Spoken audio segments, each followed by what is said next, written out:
Baik. Bismillahirrahmanirrahim. Assalamualaikum warahmatullahi wabarakatuh. Puja dan puji syukur kita panjatkan kehadirat Tuhan Yang Maha Esa atas segala karunia dari Ilahi Robbi. Maka kita dapat dipertemukan dalam Zoom meeting kita pada sore hari ini menjelang malam dalam Bincang Merdeka dari Indonesia untuk Dunia, gagasan putra putri bangsa untuk Indonesia Maju, dengan narasumber kita pada hari ini, yakni Dr. Riantori SOS MSI. Beliau merupakan Wakil Rektor 3 Universitas Profesor Dr. Mustopo Beragama, Bapak Muhammad Asriadi yang merupakan dosen Institut Para Hikmah Indonesia, Bapak Fahrudin Ahmad, Trainer Education Consultant, dan juga Ibu Madam Hedi dari Ikatan Guru Indonesia IGI Bekasi.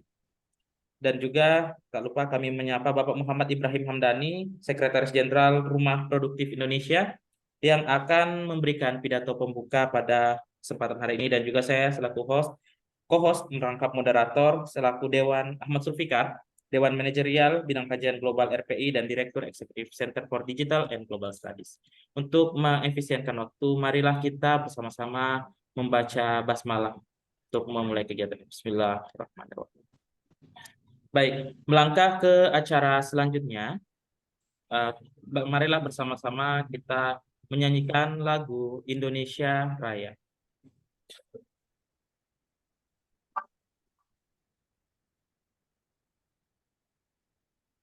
Indonesia tanah airku,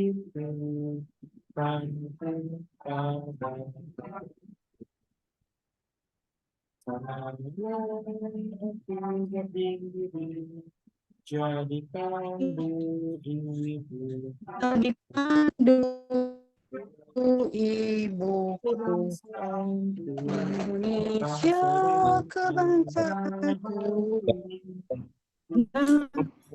airku,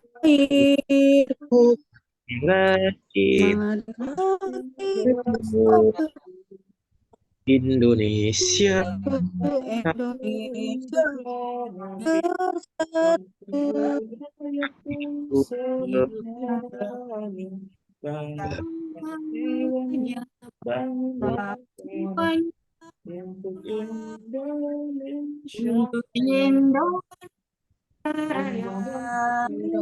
Indonesia merdeka, anakku, negeriku yang kucinta.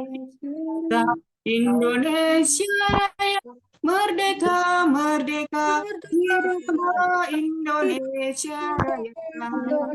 Indonesia merdeka, merdeka, tanahku, negeriku yang cinta.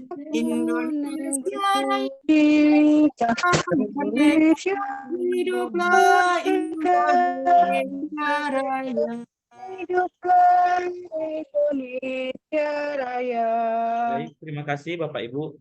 Kita telah bersama-sama menyanyikan lagu Indonesia Raya yang merupakan lagu kebangsaan kita, mana hari ini 17 Agustus 2023 bertepatan dengan 78 tahun hari ulang tahun kemerdekaan Republik Indonesia. Di tema tahun ini yakni terus melaju untuk Indonesia maju. Selanjutnya, saya persilahkan kepada Sekretaris Jenderal Perkumpulan Rumah Produktif Indonesia, kepada Bapak Muhammad Ibrahim Hamdani untuk memberikan pidato pembuka. Ini suara saya jelas ya, Mas ya? Jelas, Bapak, jelas. Ya. Baik, bismillahirrahmanirrahim. Assalamualaikum warahmatullahi wabarakatuh. Salam sejahtera untuk kita semua. Selamat sore. Yang saya hormati Bapak Dr. Riantori MSI selaku Wakil Rektor 3 Universitas Profesor Dr. Mustopo Beragama. Kemudian ada Bapak Muhammad Asriadi, dosen Institut dari Para Hikmah ya Indonesia. Kemudian ada Mas Ahmad Zulfikar sebagai moderator. Pembicara lainnya adalah Mas Fahrudin Ahmad, trainer educational konsultan, dan Madam Hedi, Ikatan Guru Indonesia Bekasi yang juga dari RPI. Sebelumnya saya saya ingin mengucapkan terima kasih kepada kesediaan para narasumber untuk memaparkan ilmunya, pengetahuannya dalam materi yang akan kita bahas ini, yakni ialah Bincang Merdeka 78 tahun dari Indonesia untuk Dunia, Gagasan Putra Putri Bangsa untuk Indonesia Maju. Mewakili Presiden RPI ya, terutama Bapak Yanwardi Syukur, sekali lagi mengucapkan selamat. Hari ini adalah hari yang tentu berbahagia buat kita semua karena 78 tahun Indonesia merdeka, 17 Agustus 2023. Saat ini Indonesia merupakan negara yang baru saja tahun lalu berhasil melaksanakan event besar G20 ya, G20, di mana kita sangat menjadi perhatian dunia saat itu, ya ini di Nusa Dua Bali ya teman-teman, Bapak dan Ibu semua. G20 adalah 20 negara-negara yang memiliki keunggulan tertentu. Indonesia juga sebagai negara demokrasi ketiga atau keempat terbesar di dunia setelah Amerika Serikat, India, dan Rusia.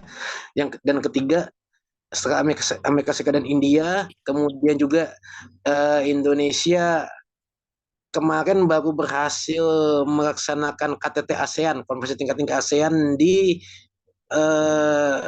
Nusa Tenggara Timur kalau saya nggak salah. Nah demikian.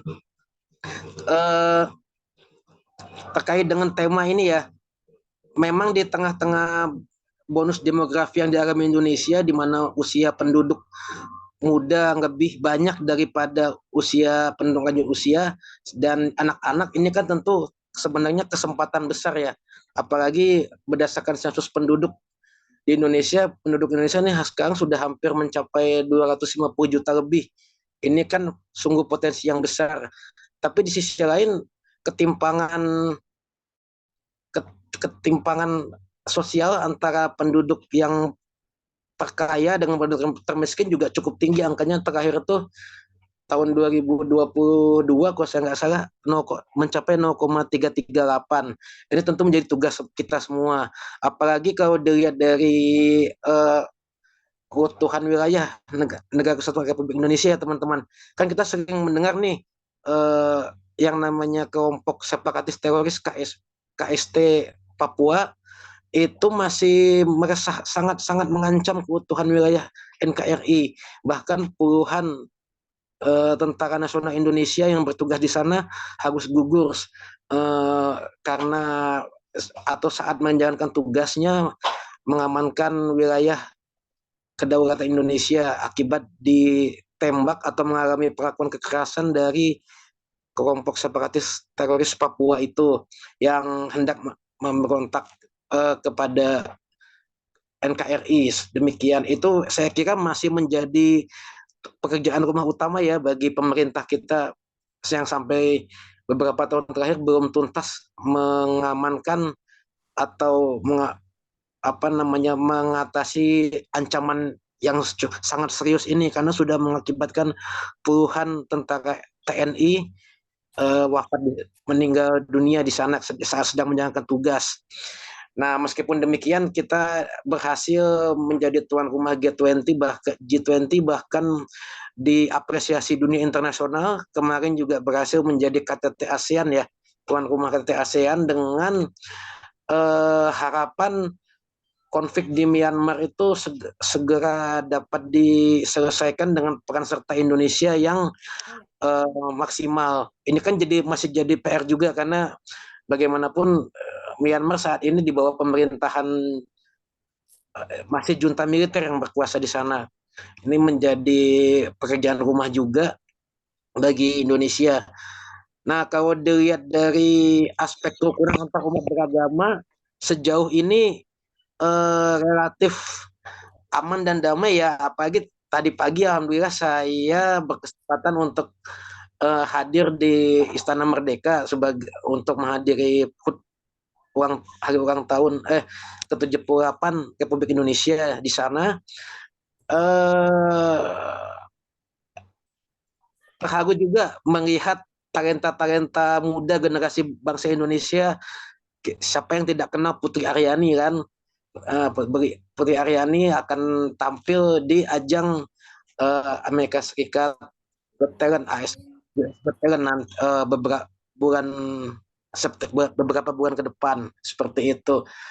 Kemudian juga di tengah-tengah masih bergejolaknya wilayah Papua, tapi tadi ternyata ada beberapa anak muda dari Papua Hub Kreatif ya yang tampil di tengah-tengah Istana Merdeka dan eh, mereka menghibur warga yang hadir sebagai apa namanya anak-anak muda Indonesia yang memiliki bakat dan di bidang seni musik tentunya ya. Ini kan tentu sangat eh, membanggakan juga kita sebagai bangsa bahwa meskipun di sana ada beberapa wilayah yang bergejolak, tapi toh ternyata rasa nasionalisme itu tetap ada di masyarakat Papua. Buktinya tadi di Istana Merdeka itu yang tampil beberapa seniman musisi dari tanah Papua seperti itu. Kemudian juga apalagi ya, nanti awal September kita ada KTT ASEAN lagi ya Pak Yantori di apa namanya di Jakarta. Mudah-mudahan acaranya berjalan sukses dan kalau dilihat dari secara global Indonesia ini memang tahun depan kita akan menghadapi pemilihan umum. Tentu akan disorot nih kita sebagai negara demokrasi ketiga terbesar di dunia setelah Amerika Serikat dan India ya, teman-teman. Apalagi di tengah bergejolaknya perang antara Ukraina versus Rusia yang dampaknya sampai sekarang benar-benar membuat dunia resah gitu dan Indonesia juga terkena sih terutama dari sisi ekonominya. Misalnya kita mulai ya apa ya tidak tidak lagi mengekspor barang dalam bentuk bahan mentah melainkan dalam bentuk barang yang sudah jadi atau ya istilahnya hilirisasi industri. Itu juga saya kira salah satu dampak dari perang antara Rusia melawan Ukraina yang menyebabkan negara-negara di Eropa itu mengalami krisis pasokan sumber daya energi kan karena kita tahu Rusia adalah pemilik energi yang cukup besar secara global khususnya minyak bumi dan ada juga listrik ya. Nah seperti itu. Nah saya kira demikian uh, sambutan dari saya untuk tidak berpanjang kalam. Saya sekali lagi ucapkan selamat atas terselenggaranya webinar ini. Mari kita sama-sama menyimak dan mengambil ilmu dari para narasumber. Terima kasih. Billahi taufiq wal hidayah. Wassalamualaikum warahmatullahi wabarakatuh. Selamat sore. Terima kasih teman-teman semua. Waalaikumsalam warahmatullahi wabarakatuh. Terima kasih Pak Muhammad Ibrahim Hamdani, Sekretaris Jenderal Perkumpulan Rumah Produktif Indonesia, dan saya juga ingin menyapa Presiden Perkumpulan Rumah Produktif Indonesia yang bergabung di tengah-tengah kita, Bapak Yanwardi Syukur. Terima kasih atas telah bergabung Bapak dalam kesempatan ini. Baik, melangkah ke acara selanjutnya, yakni pemaparan oleh narasumber. Yang pertama oleh Dr. Yantori Sos MSI. Beliau merupakan Wakil Rektor 3 Universitas Prof. Dr. Mustofa Agama dan juga menjadi bagian dari 154 penulis se-Indonesia dari berbagai latar belakang profesi dan juga keilmuan yang berhasil menghasilkan karya pada tahun lalu terkait dengan Recover Together, Recover Stronger. Beliau akan membawakan materi tentang tulisan yang pernah beliau tuliskan, yakni Bantuan Internasional G20 dan Indonesian Aid. Untuk mengefisienkan waktu, saya persilakan kepada Bapak Dr. Yantori Sos MSI. Waktu dan tempat silakan Bapak. Baik, terima kasih kepada Pak Askar ya, Ahmad Zulfikar, cuma disingkat Askar gitu ya. Ya, Bapak. Assalamualaikum warahmatullahi wabarakatuh, selamat sore dan selamat malam ya buat teman-teman sekalian, salam kenal. terima kasih kepada Rumah Produktif Indonesia ini. Saya kalau diajak berkolaborasi dengan RPI itu saya nggak mikir lagi karena kata kuncinya produktif gitu. Jadi ya memang itulah yang harus kita kedepankan ya dalam sisa hidup kita ini. Ketimbang kita lihat kesalahan-kesalahan orang lain, mendingan kita produktif bagi kemajuan bangsa kita. Kebetulan juga hari ini kita merayakan ulang tahun kita bersama nih ya, ulang tahun negara kita. Semoga apa yang dilakukan RPI ini melalui inisiatif Pak Askar dan tentu saja atas arahan dari Pak Presiden RPI ya, Pak Yanuardi Syukur ini teman saya yang selalu memberikan saya secara tidak langsung motivasi gitu karena produktif sekali nih Pak Yanuardi Syukur.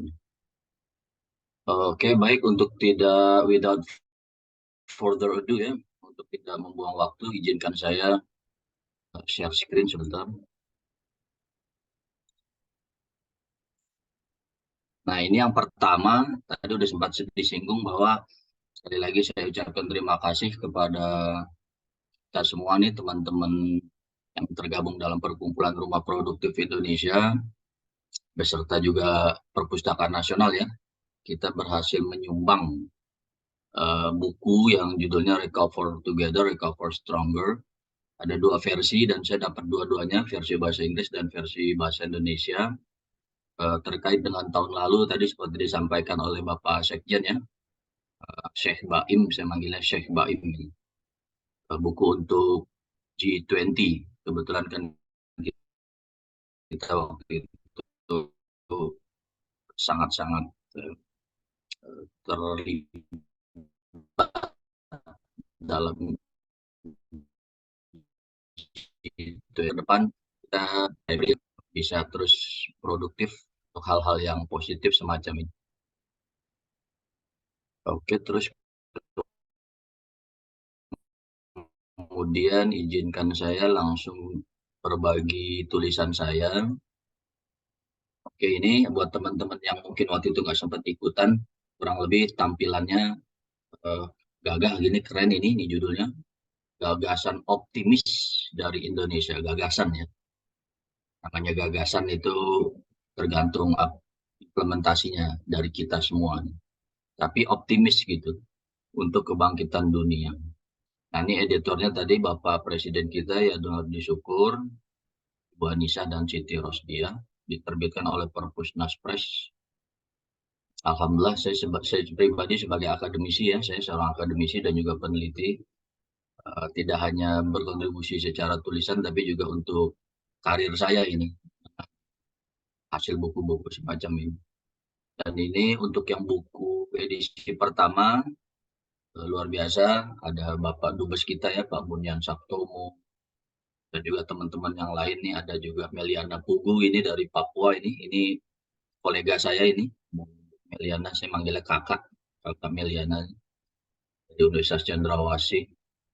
Tadi ada Syekh Baim dan teman-teman yang lain. Oke, selamat buat teman-teman. Nah, saya mendapatkan di daftar isi nanti teman-teman semua, mungkin saya izin kepada Pak Presiden apakah ini boleh di-share gitu, sekiranya ada yang meminta. Kalau misalnya tidak ada yang meminta, nanti mungkin yang bagian saya aja saya share.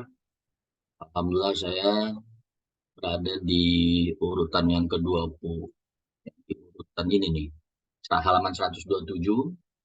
Judul aslinya Indonesia Membangun Dunia. Jadi ini untuk memotivasi kita semua, khususnya sih buat mahasiswa saya ya, karena saya dosen. Jadi menulis tentang Indonesia, karena itu memang menjadi tanggung jawab kita semua sebagai bangsa Indonesia, menulis tentang Indonesia, tapi dalam hal yang positifnya. Indonesia membangun dunia melalui diplomasi tangan di atas, terus ada juga konsep Indonesian Aid dan dalam konteks G20 gitu.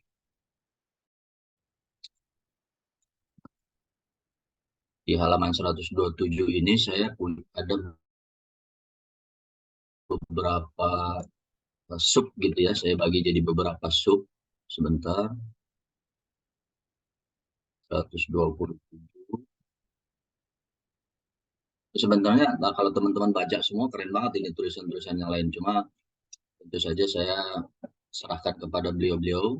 Saya fokus kepada apa yang saya coba kontribusi ini ya. Jadi buat teman-teman yang mungkin sama seperti saya dari latar belakang hubungan internasional, saya hubungan internasional, S1, S2, S3 saya hubungan internasional. Jadi tentu saja skupnya skup global ya, internasional gitu. Sedikit tentang pembedaan internasional dan global. Ilmu HI itu asalnya memang pakai nama internasional karena aktornya itu negara. Jadi secara tradisional siapa yang melakukan hubungan di dunia ini tentu saja negara. Tapi belakangan ini ternyata aktor itu bisa dikelompokkan jadi dua, ada negara dan non negara gitu sebetulnya.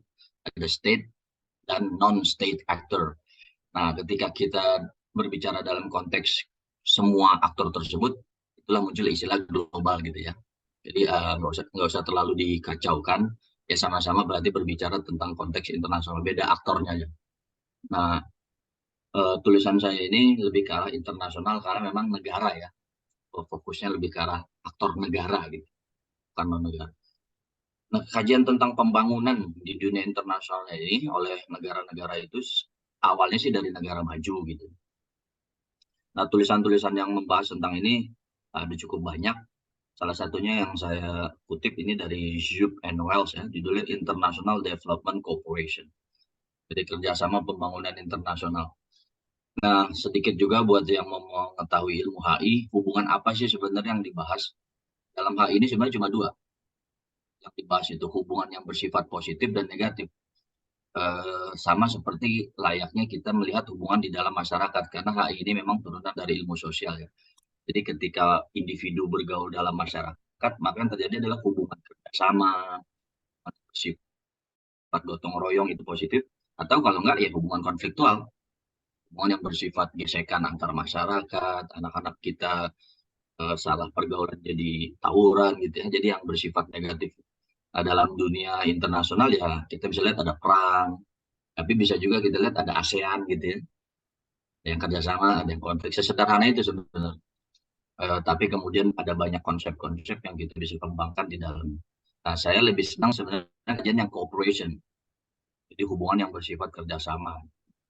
Nah, dalam hal ini adalah mengenai bagaimana negara-negara satu dengan yang lain bisa saling membantu, memberikan bantuan gitu untuk pembangunan di negaranya. Nah, ini saya skip saja. Kemudian juga saya punya sesi terkait bagian tulisan terkait dengan G20 itu sendiri. Ternyata menarik nih. G20 itu tidak lain adalah karena kegelisahan dari negara yang maju yang lazim disebut sebagai G7 ya. G ini government negara yang punya keunggulan luar biasa dari segi ekonomi. Dan cuma mereka kemudian melihat bahwa saya tuliskan di sini, mereka melihat bahwa tanpa melibatkan negara lain di luar G7 gitu maksudnya, yang mempunyai kekuatan ekonomi juga, maka keputusan-keputusan yang diambil G7 ini tidak akan memiliki pengaruh. Nah, inilah momentum awal kemudian menjadi cikal bakal pembentukan G20. Jadi dari titik ini juga saya pikir buat teman-teman yang suka protes ya, kita suka lihat di berita tuh kalau G7 ngadain kegiatan suka diprotes oleh penduduk setempat dari negara tuan rumah. Nah, posisi saya protes boleh aja, tapi esensinya adalah ketika bisa berkolaborasi mencari titik temu ya, kalau bahasa Islamnya kalimatun sawa gitu ya, ada hal-hal yang sama, itulah yang kita kedepankan.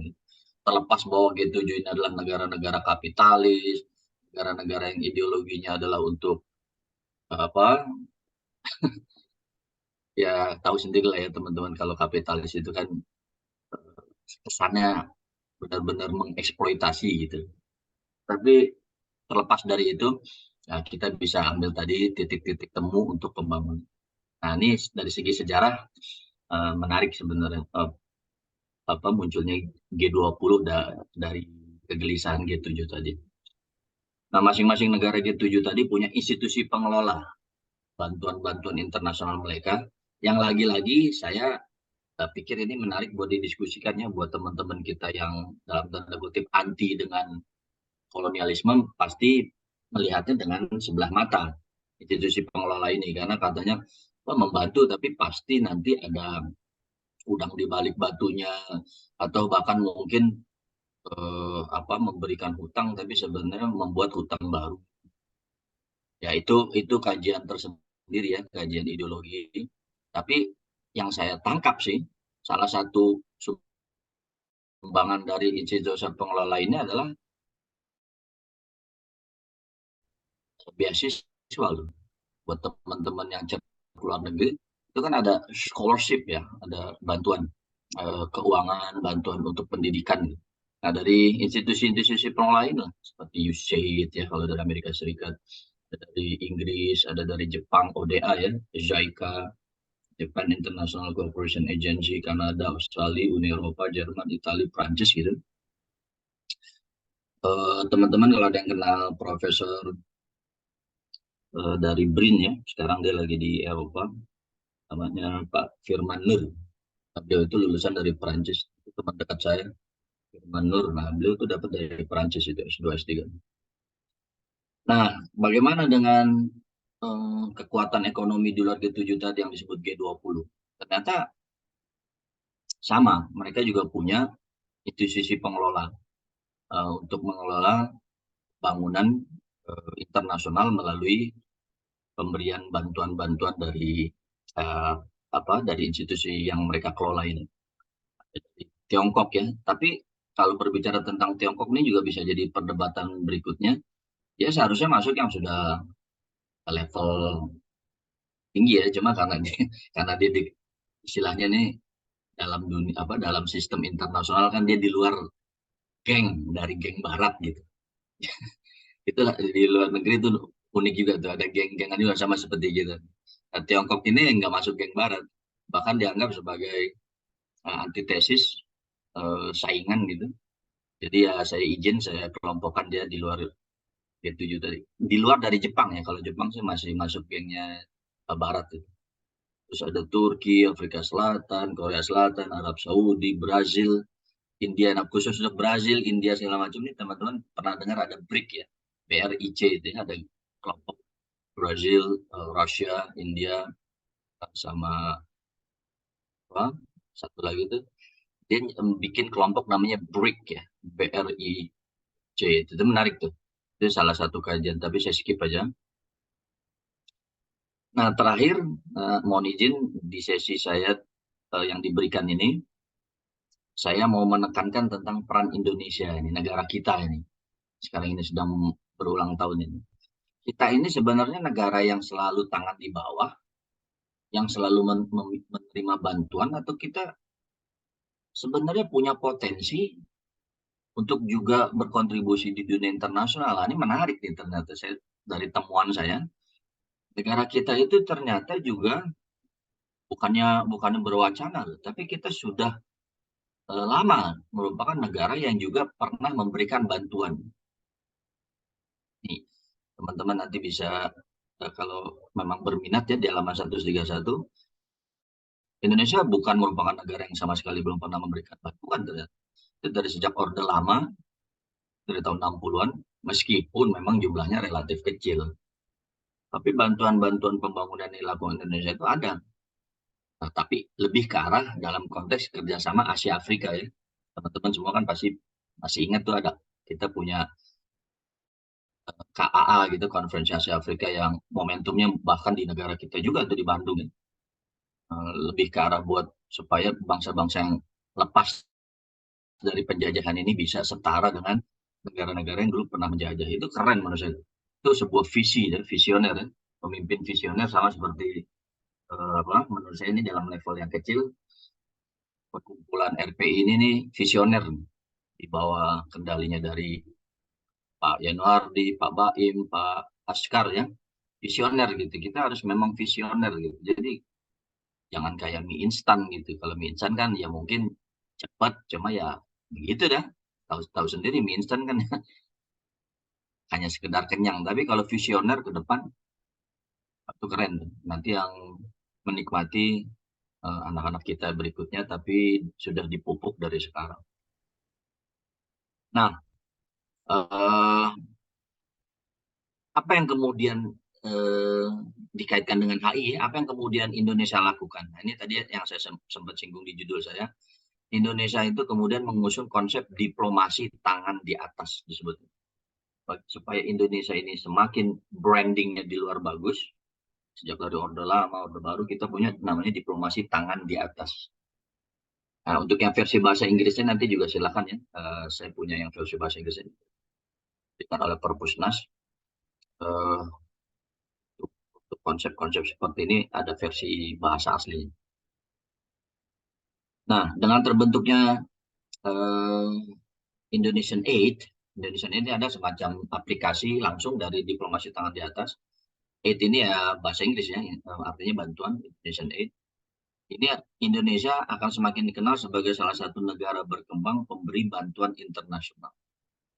Membranding dirinya bahwa Indonesia bisa bekerja sama dengan negara-negara sahabat yang berkomitmen dalam memberikan bantuan pembangunan. Ini menurut saya. Dan ini yang saya tekankan kepada para mahasiswa saya ketika bikin skripsi, seyogianya yang diangkat yang model-model seperti ini gitu. Dan bahkan saya suka memberikan iming-iming kalau yang judulnya bahas tentang Indonesia dan juga kemudian memberikan semacam solusi-solusi yang aplikatif, itu nilai A- udah di tangan. Belum saya uji udah saya kasih nilai A- gitu. Jadi saya suka iming-imingin gitu, walaupun tetap saya pas diuji ya saya uji juga. Wah, positif. Nah, saya pikir untuk yang Indonesian Aid ini akan lebih menarik kalau nanti teman-teman menanyakan ya di sesi tanya jawab. Jadi saya simpan saja dan juga memberikan kesempatan waktu buat sumber yang lain yang masih ada 3. Saya pikir saya cukupkan dulu sekian. Saya kembalikan kepada Bapak Moderator Ahmad Zulfikar. Terima kasih. Assalamualaikum warahmatullahi wabarakatuh. Waalaikumsalam warahmatullahi wabarakatuh. Terima kasih Bapak Dr. Riantori, Esos MSI atas paparannya. Oke, kita lanjutkan dengan paparan dari narasumber kedua kita pada hari ini, yakni Bapak Dr. Candidate Muhammad Asriadi, SHD MTHI. Beliau merupakan dosen Institut Parahikmah Indonesia dan pegiat literasi digital di asriadi.com dengan materi Manusia Digital, Pemberdayaan Potensi Positif pada Media Sosial. Kepada Bapak Asriadi, waktu dan tempat disilakan. Ya, baik, terima kasih Bapak Ahmad Zulfikar atas kesempatan yang diberikan. Saya mungkin mohon izin ya tidak share screen karena ada yang saya siapkan tapi belum terlalu maksimal. Saya mohon izin menggunakan metode ceramah saja ya. Silakan Bapak. Baik, terima kasih. Bismillahirrahmanirrahim. Assalamualaikum warahmatullahi wabarakatuh. Waalaikumsalam. Alhamdulillah. Warahmatullahi wabarakatuh. Hamdan katsiran kama amar. Asyhadu an la ilaha illallah wa asyhadu anna Muhammadan abduhu wa rasuluh. Allahumma shalli ala habibina wa syafi'ina wa maulana Muhammad al-mab'uts rahmatan lil alamin amma ba'du. Selamat malam, salam sejahtera dan salam hormat untuk kita semua. Merdeka untuk Indonesia yang ke-78. Semoga kita semua yang telah menyelenggarakan kemerdekaan dimerdekakan secara lahiriah dan batiniah tentunya insya Allah.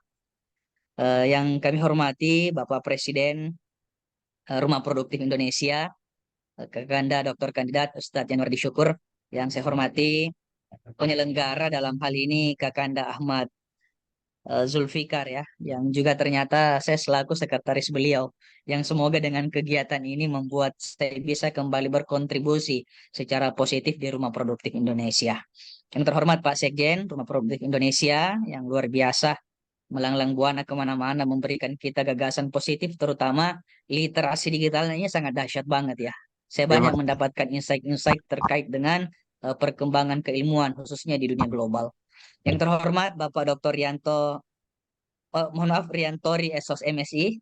Terima kasih Pak atas pemaparan materinya, Kakanda Farudin Ahmad, Madam Hendy dan seluruh hadirin sekalian, para teman-teman yang sempat mengikuti webinar kemerdekaan ya, ataukah mungkin bincang merdeka pada kesempatan yang berbahagia ini.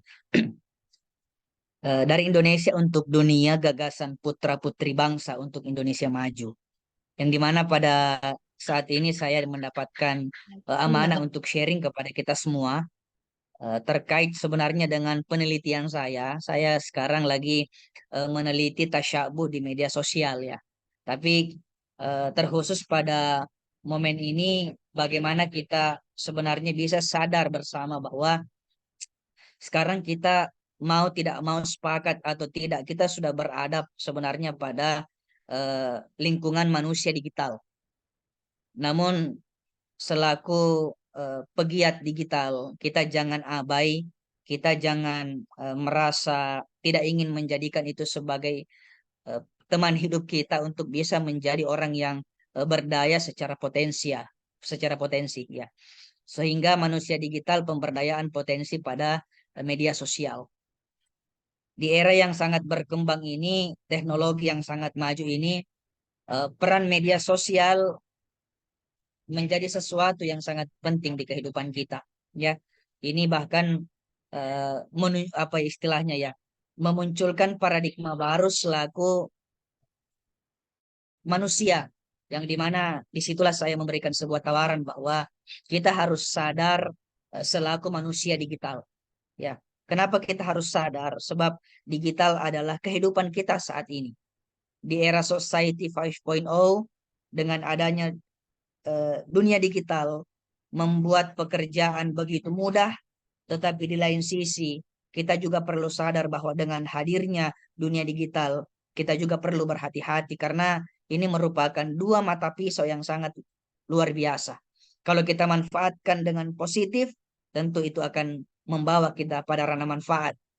Tapi kalau kita gunakan di sisi negatifnya, itu akan semakin menjerumuskan. APJI, Asosiasi Penyelenggara Jasa Internet Indonesia, kalau kita melihat hasil rilis surveinya di tahun ini sangat berkembang, sangat signifikan ya. Bahkan di sini saya menemukan bahwa sekarang pengguna internet di Indonesia itu sudah mencapai 215,63 juta jiwa ya. Dibandingkan sebelumnya ini masih sangat sedikit ya, di bawah dari 215. Dan kita harus sadar bahwa dengan maraknya pengguna internet itu menjadi sebuah modal baru bagi kita bahwa ada banyak hal yang bisa kita kembangkan di media sosial itu sendiri ya. Pertama, bagaimana media sosial kita jadikan sebagai wadah pemberdayaan ya. Jadi medsos itu jangan hanya menjadi alat untuk bercengkrama, bertemu, bersendagurau, atau hanya sebatas menghabiskan waktu di media sosial. Jangan.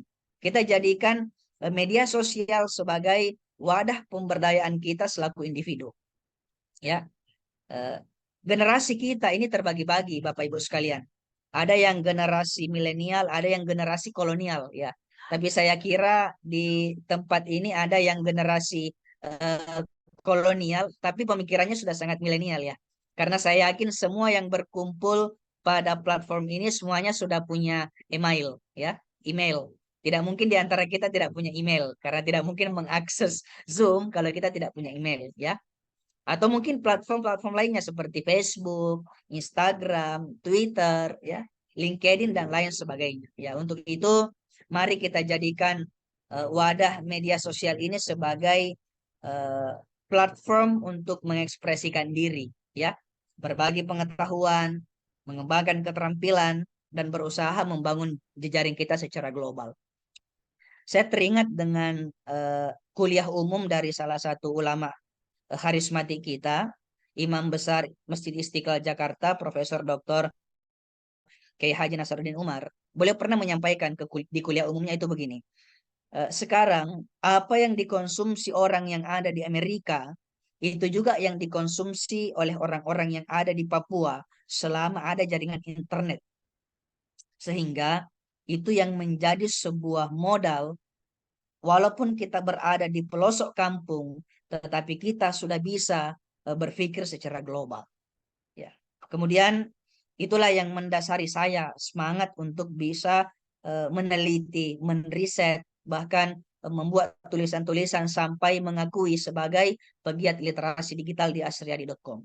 Yang kedua, Bapak Ibu sekalian, jadikan media sosial ini untuk menggali potensi diri dan belajar mandiri. Ya, istilahnya sekarang ada Kiai Google kalau di kalangan pengkaji agama.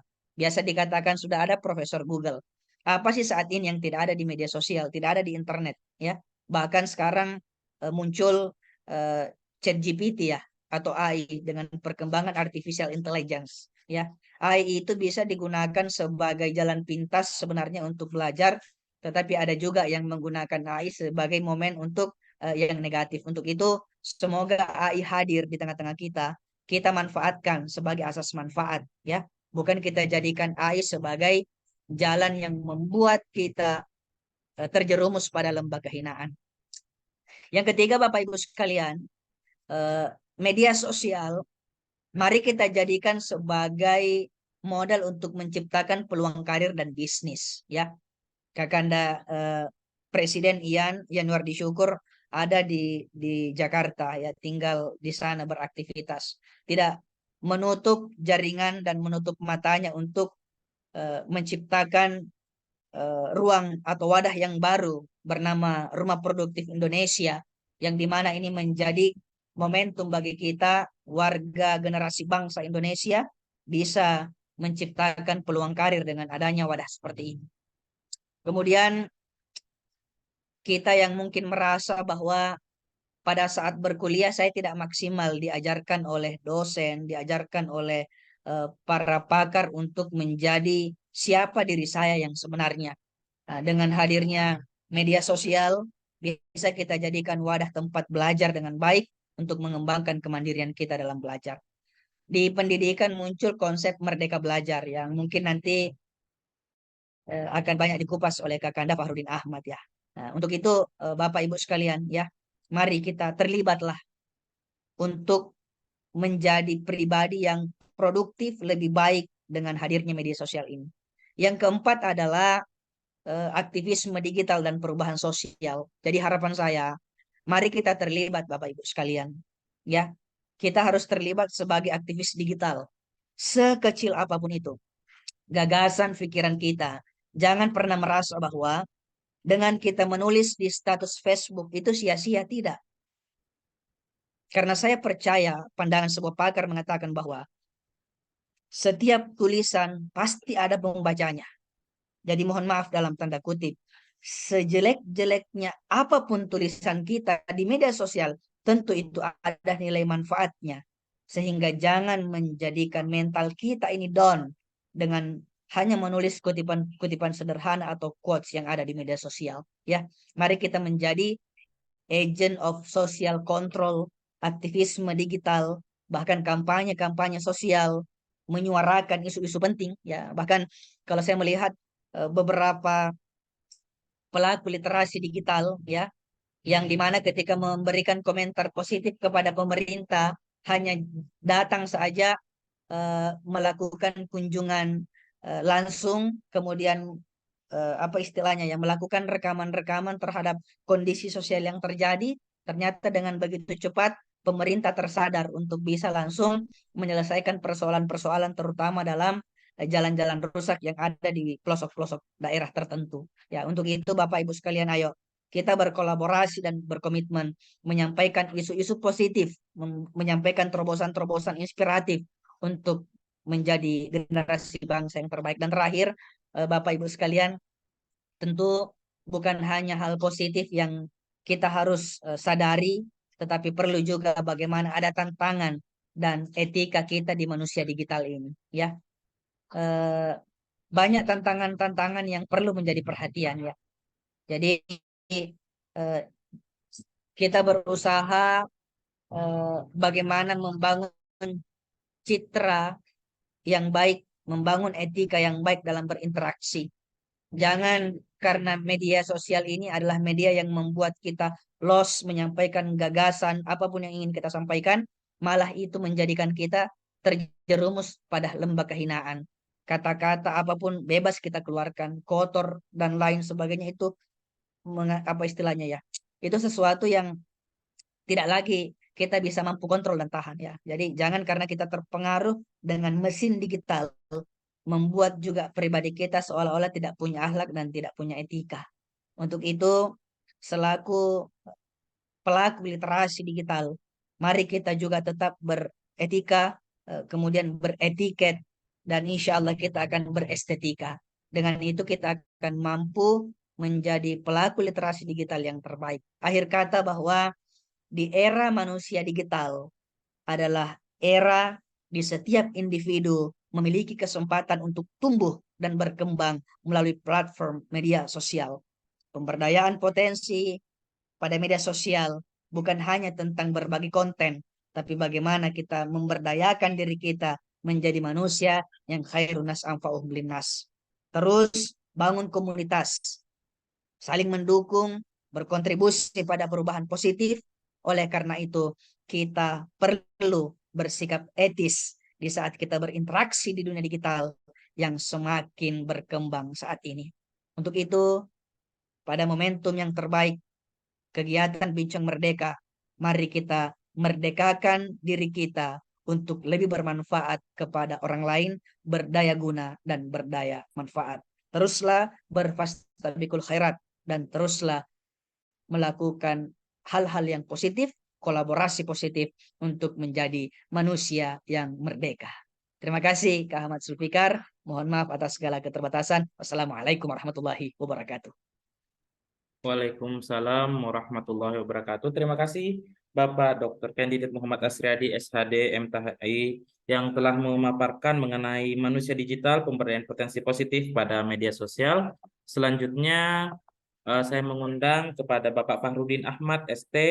Beliau merupakan trainer dan educational consultant dan juga merupakan Ketua Bidang Pengembangan Organisasi DPP Perkumpulan Rumah Produktif Indonesia dengan materi kurikulum mau kemana, Merdeka Belajar atau Belajar Merdeka. Baik, seperti sudah berada di tengah-tengah kita, mungkin agak kabur Bapak Fahrudin Ahmad. Baik.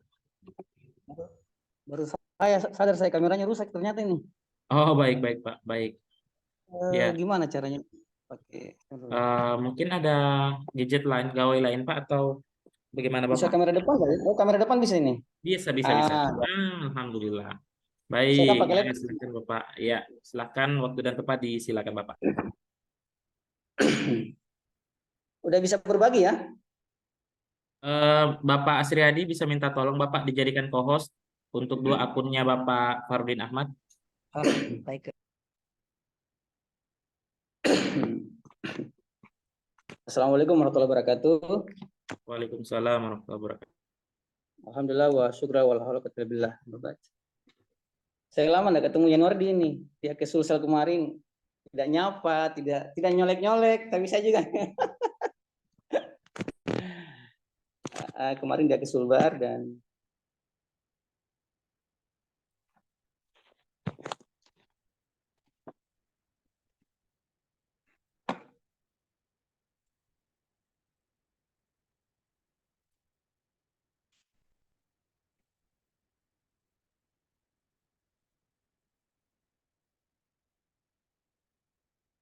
halo.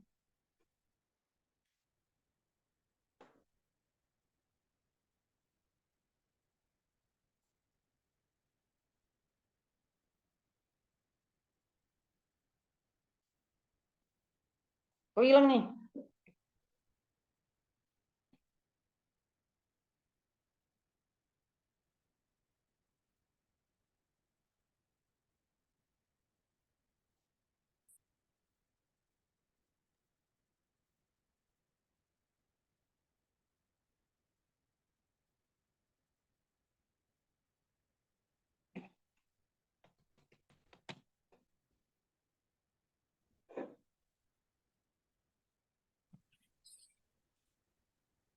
Monitor. Tunggu.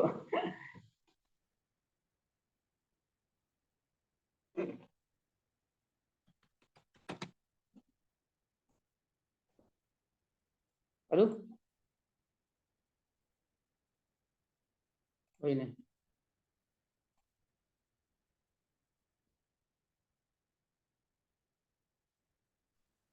Ya, halo. Sorry. Kedengaran nggak? Ya Pak, kedengaran. Silakan dilanjutkan Bapak. Baik. Salam ketemu kembali.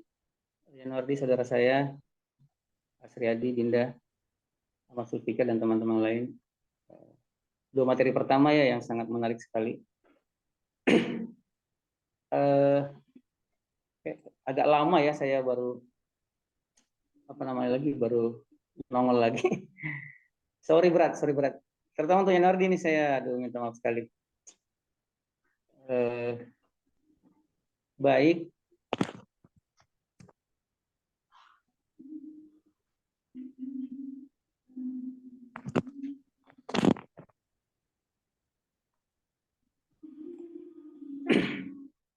Saya ingin membincang ya sesuai dengan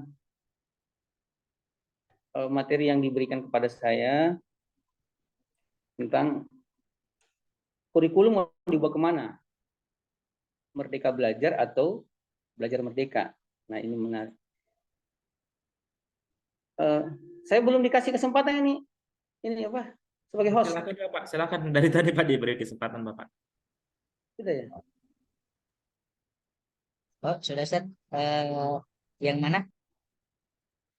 Yang Farodi Ahmad presentasi. Oh ya, baik, aman set. Iya. Sudah. Oke, thank you.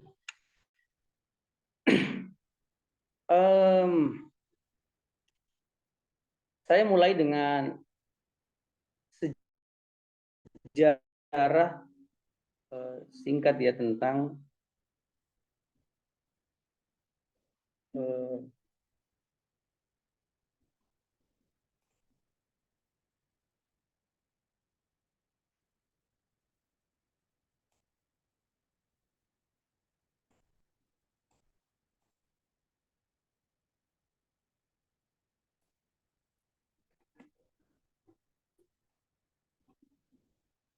ya, sejarah singkat kurikulum di Indonesia. Saya ketik dari Kompas. Seharian saya cari-cari, ini agak paling menarik nih. Jadi kalau sekarang itu kan kurikulum merdeka. Saya pending dulu, dia bagian terakhir. Singkat sekali ini. Jadi pertama itu tahun 47 awal merdeka kita disebut rencana pelajaran. Nah, ini apa namanya?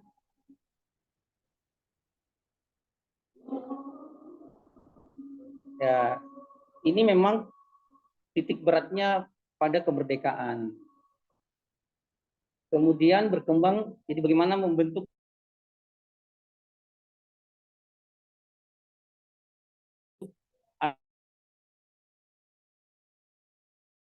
ke 5 rencana pelajaran terurai. Ini mulai berkembang tentang kehidupan sehari-hari, tentang apa namanya menjadi orang yang lebih baik. Tapi mata pelajaran, saya sudah perhatikan ini, mata pelajaran itu memang masih banyak hal di membangun bangsa. 64 ini pasca pemberontakan G30 SPKI. Di situ banyak titik tekanan, dan ini sudah masuk wilayah Orde Baru, ini banyak tekanan pada cinta tanah air dengan melawan ideologi-ideologi yang merusak bangsa. Ini umurnya pendek, 4 tahun kemudian ada perbaikan lagi, ya kan? Ada perbaikan lagi. Oh ya, 64 itu dipengaruhi oleh Musso, 68 dan penjajahan termasuk agresi kedua, 68 ini yang dipengaruhi oleh G30 SPKI 65. Wah, disinilah yang sangat ketat kemudian begitu banyak teori Pancasila dan sebagainya. Tahun 75 pembangunan kan sudah masuk repelita itu di situ di masa-masa itu. Nah, di sini sudah lebih bagus. Ini titik tekanannya di sini, prosedur pengembangan sistem institusional. Jadi pelajaran itu memang pembahasannya lebih mendalam, terukur. Nah, ini contohnya kan, mata pelajaran matematika gitu. Kemudian 84, ini kurikulum saya nih. Jadi yang lebih tua dari saya itu kan ada di sini Eyang, saya lihat namanya. Yang pokoknya yang kelahiran Saya kan 78 lahirnya tuh. Nah, yang lebih tua dari saya pasti dapat ini, CBSA. Kurikulum cara belajar siswa aktif. Ini sudah sangat baik sekali, saya merasakan sendiri sudah sangat baik. Banyak praktik lapangannya juga, dan sudah ada pelajaran PSPB. Yang kemudian nanti diganti menjadi lain, nanti PMP sudah ada duluan, kemudian PSPB datang belakangan. Sekarang berubah menjadi Sarjana Indonesia. Kemudian ini cukup lama bertahan, 10 tahun, 2 periode. 94 mulai lagi kombinasi kurikulum. Ini kurikulum 7584 digabung. Jadi ini dipunyai kritik banyak praktisi pendidikan yang orang pelajar, sebabnya materi pelajarannya dinilai terlampau berat dan padat. Jadi sudah Indonesia itu sudah pernah mencoba pelajarannya yang dianggap berat, yang justru hari ini itu agak gampang gitu, karena banyaknya teknologi. Mungkin karena waktu itu ya, memang dunianya belum seperti sekarang, belum milenial seperti sekarang dan Z, sehingga waktu itu dianggap berat. Lalu terjadi perubahan. Ini contoh nih, SMP jadi SLTP, SMU jadi SLTA, jadi SMU, kan pernah juga SLTA. Terus kemudian 10 tahun kemudian ini kan 94, kemudian berubah 99 sedikit, di 2004 sudah KBK, pasti kompetensi. Terus berkembang 2006, ini paling pendek nih, 2004-2006 berubah lagi. Kemudian 2013 berubah lagi. Ya. Nama-nama kelas juga berubah jadi sampai 12 tahun. Karena ini kan sejalan dengan pendidikan 12 tahun, jadi berubah menjadi kelas 10, 11, 12 berlanjut. Jadi kelas 6 jadi kelas 7, 8, 9 di SMP. K13 dihentikan oleh Pak Anies Baswedan, kan? Kemudian muncul KTSP. Oke. Itu kemudian sesudah KTSP yang diadakan K13, KTSP sekarang kurikulum Merdeka. Kurikulum Merdeka ini, ya kan, kurikulum Merdeka ini menguatkan pendidikan. Merdeka Belajar dikembangkan dengan lebih fleksibel dan berfokus pada materi esensial serta pengembangan karakter, kompetensi peserta didik. Wow, bagus kan? Konsepnya bagus banget nih. Jadi kan begini, di pendidikan humanisme, pusat peradaban itu ada pada siswa, bukan pada guru lagi. Sebentar akan muncul, saya bangun teorinya sebentar. Itu kemudian yang dibaca bahwa pusat peradaban dunia pendidikan itu bergeser dari guru sebagai sumber ilmu menjadi guru sebagai fasilitator ilmu. Kemudian pengembangan utamanya justru ada pada siswa sebagai subjek utama pembelajaran. Jadi materi-materi belajar itu semuanya adalah objek. Subjek pertama itu siswa itu sendiri, bagaimana dia berkembang dengan beberapa pendekatan metode. Maka disebutlah karakteristik kurikulum Merdeka itu pembelajaran yang menggunakan berbasis proyek untuk mengembangkan soft skill dan karakter sesuai dengan profil belajar Pancasila. Fokus terhadap materi esensial atau substansi, terdapat waktu untuk pembelajaran yang mendalam bagi kompetensi dasar. Contohnya literasi dan numerasi. Jadi siswa itu sangat memungkinkan dalam beberapa waktu tertentu keluar dari sekolahnya untuk pendalaman materi. Kalau bicara tentang literasi harus ke perpustakaan, tapi bukan hanya berkunjung biasa. Ya, kalau perlu seharian, 2 harian atau magang di perpustakaan untuk mengetahui begini loh cara mengelola, atau tentang pasar misalnya gitu kan. Memang di pasar beberapa hari. Fleksibilitas guru untuk bisa melakukan pembelajaran terdiferensiasi sesuai dengan kemampuan peserta didik. Makanya sekarang dikembangkan sistem linear. Ya, orang mengajar sesuai dengan hasil jurusannya. Bagus kan? Keunggulan kurikulum Merdeka Belajar, materinya yang lebih sederhana, tapi lebih mendalam, fokus pada materi, guru leluasa mengajar sesuai dengan, benarkah? Ya kan? Apa benar guru leluasa mengajar tapi masih sibuk bikin RPP? Oke, konsep bagus. Dan kita percaya bahwa dari waktu ke waktu semua kurikulum itu bagus karena dia berusaha untuk didudukkan, diadakan, dipraktikkan sesuai dengan zamannya. Sekarang kita berpindah ke halaman lain. Menurut data BPS ya, di Indonesia sekarang itu ada 219.845.000 sekolah. Wow, banyak banget ya. Tapi kita akan masih melihat di YouTube sekolah-sekolah yang pakai dinding papan atau hanya atap tanpa dinding bahkan. Gimana itu? Di 78 tahun Indonesia Merdeka. Ini bisa lihat kok di data Indonesia ID, ya kan, semua jumlah sekolah kita. 219.485. Kita ke statistik kriminal. Ini angka kriminal sampai 2022. Saya sudah posting linknya di ini ya, di grup kita, di obrolan kita. Dan menurut data, nanti buka sendiri halamannya. Iya. Ini tidak kurang dari 30% melibatkan umur pelajar. Bahkan kalau usia mahasiswa masuk itu bisa mencapai 40% pelaku kejahatan berusia pelajar. Lalu 219 sekolah ini kemarin, data ini apa fungsinya terhadap perubahan siswa? Tahun ini saja, sampai bulan ini saja, ya kan udah lebih di atas 1.000 kasus bully. Bunuh diri sudah di atas 10 bunuh diri untuk per periode bulan Agustus ini. Lalu 219 sekolah, 11.000 sekolah ini dengan kurikulum ini, apa fungsi lainnya selain bangunan dan data? Oke.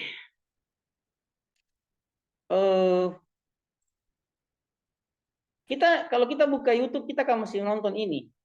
Kita akan masih menonton ini. Ini orang menyeberang pakai gabus. Orang menyeberang. Nih. Kita masih akan menonton itu. Nih. Masih ada yang begitu. Sebagian sudah dibuatkan jembatan, tapi masih ada. Ini Kepulauan Seribu. Di negara yang ya. Oke, teman-teman sekalian.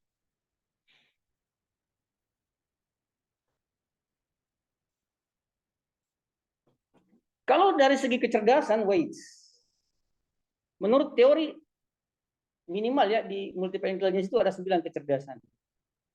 Saya mulai masuk ke saya sebagai trainer nih. Kalau ada 9 kecerdasan, benarkah guru dalam praktiknya mengajar hari ini itu memperhatikan kecerdasan siswa? Atau kalau kita ke yang 3 itu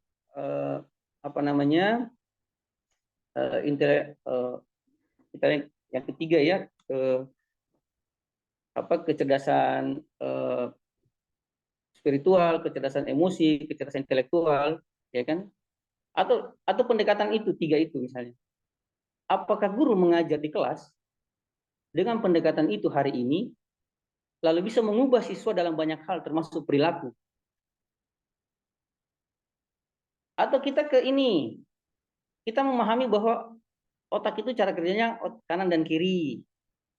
Ya kan? Kalau otak kanan yang sangat kreatif, intuitif, terlalu dominan jadi pemalas.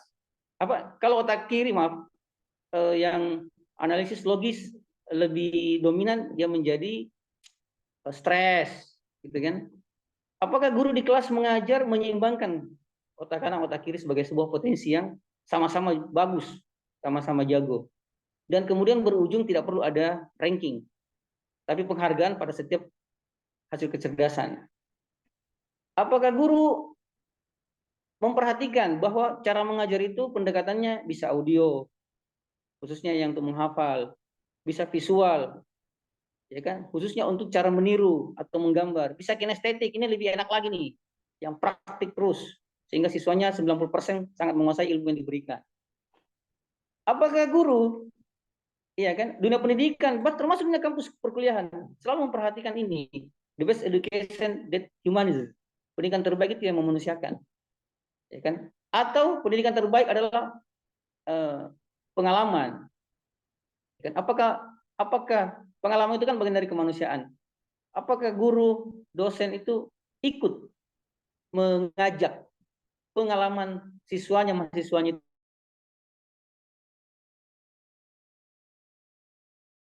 itu terlihat sebenarnya diskusi kelompok, diskusi pleno,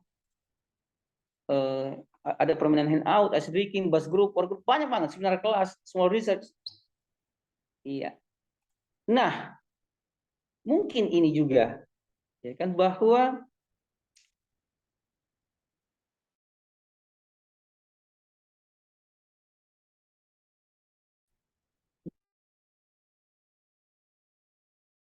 cara mengajar arti dan instruksi, semua serba perintah, ya kan, semua serba diperintah. Maksud saya kemudian memaparkan ini adalah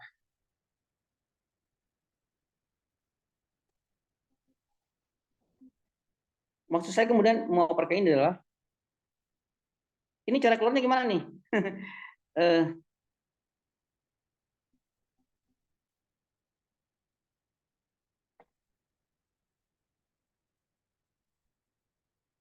Bagaimana Bapak?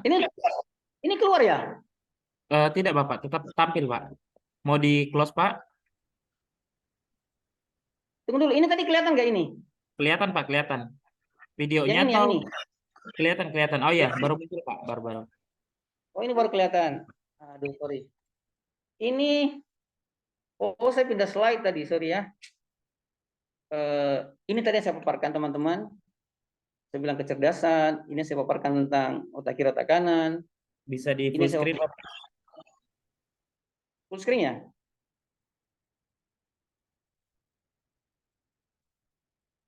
Tapi kan bisa masing-masing HP itu, apa namanya? Oh iya Pak, bisa juga. Bisa kan? Siap. Saya sengaja full screen ini biar enggak. Soalnya kalau di full screen Mas ini munculnya satu-satu. Iya betul. Silakan dilanjut Bapak. Ini tentang 9 kecerdasan, betapa hebatnya sebenarnya kalau guru tahu dan paham cara mengajarnya, atau otak kiri otak kanan, atau pendekatan audiovisual kinestetik, atau tentang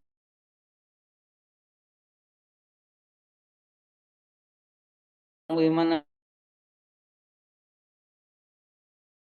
ini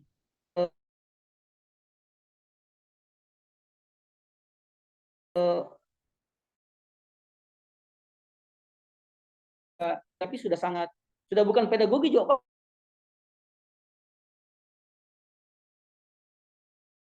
bahkan yang kelas-kelas.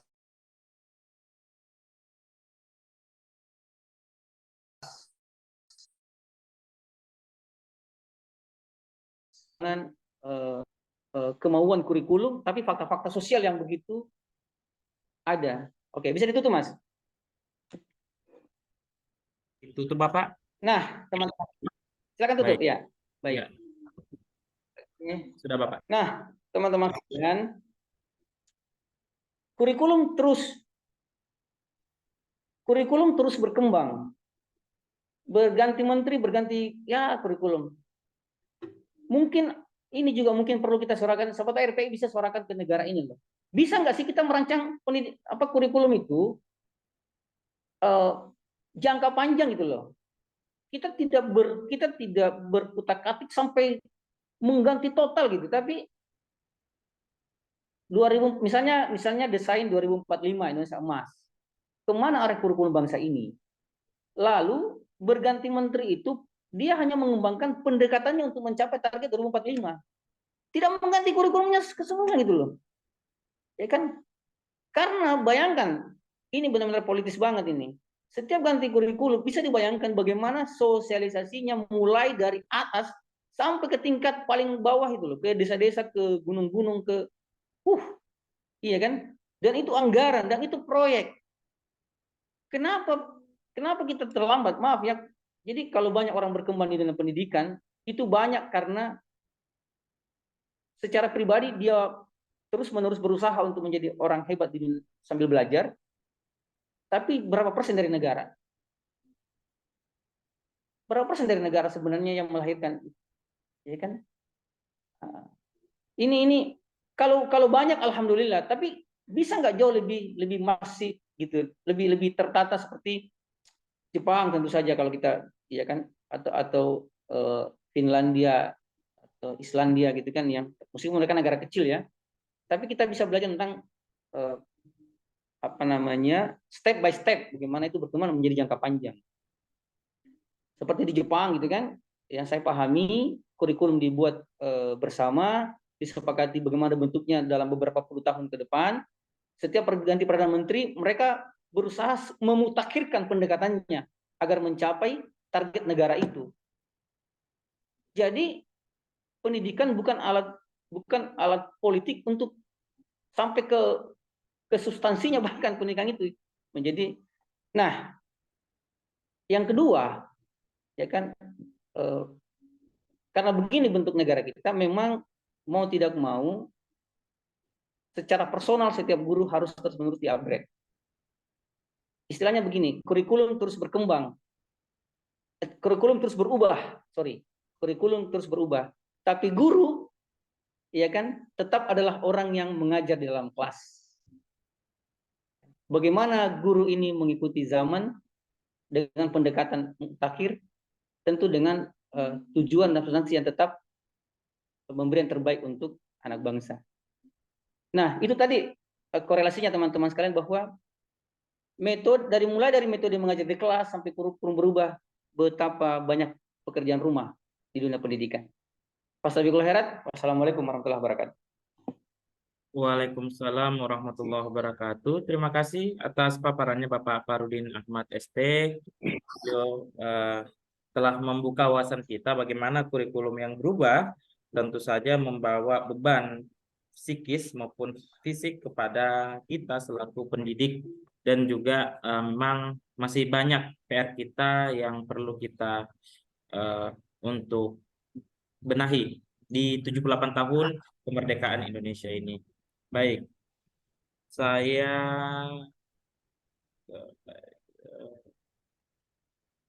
oke, baik. Selanjutnya adalah pemaparan dari Madam Hedi dari Ikatan Guru Indonesia IGI Bekasi dengan materi terus refleksi HUT RI ke-78 terus melaju untuk Indonesia maju. Izinkan saya share screen terlebih dahulu CV dari Madam Hedi yang dikirimkan kepada saya. Baik.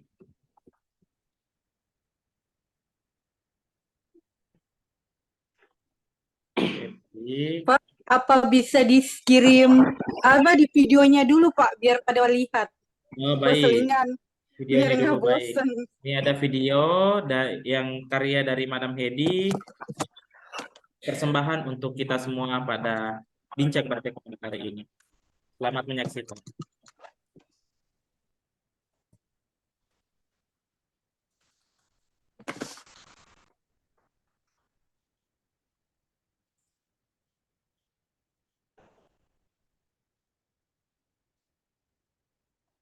Jangan pada ribut ya, gue ngomong nih.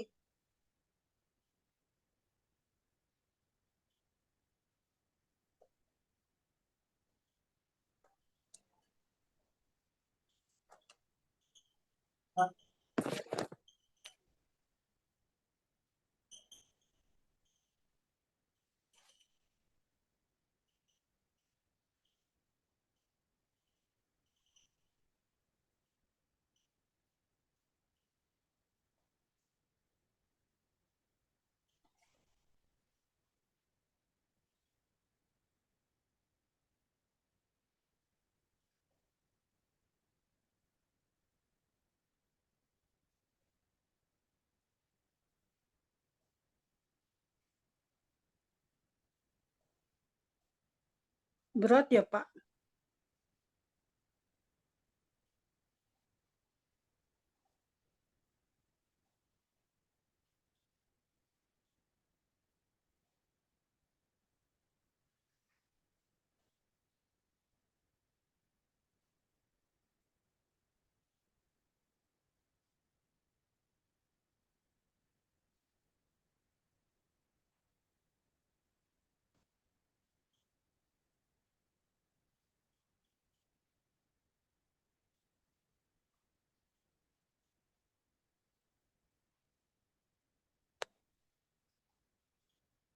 Baik, demikian tadi pemutaran video dan berikut saya bacakan kurikulum vitae dari Madam Hedi. Baik, sudah tampak di depan kita. Perkenalkan, nama saya Hedi Muhtariza atau lebih dikenal dengan Madam Hedi. Saya lahir di Jakarta Juni 1969. Hobi traveling dan menulis diary di Blogger. Status single but happy. Moto makin tua makin bahagia. Perbanyaklah menabung untuk akhirat agar bahagia juga di dunia akhirat. Blog beliau bisa dikunjungi di terbitkanbukugratis.id / Madam Strip Hedi dan www.gurusiana.id / read / Hedi Muhtariza 82428. Beliau menempuh pendidikan di SD Giki, Menteng, Jakarta Pusat, SMP Negeri 115 Tebet, Jakarta Selatan, SMA Negeri 37 Tebet, Jakarta Selatan, jurusan A4 atau Bahasa, IKIP Jakarta, FPBS jurusan Bahasa Prancis, Benediction College, Yamaha Music Foundation. Pengalaman kerja beliau merupakan guru piano atau lektor di Yamaha Musik Indonesia, guru seni budaya di SD Muhammadiyah 08 Klender Jakarta, guru seni budaya SMA Al Muslim Bekasi, koordinator nasional influencer guru ahli dan guru PAUD Aisyah Bekasi.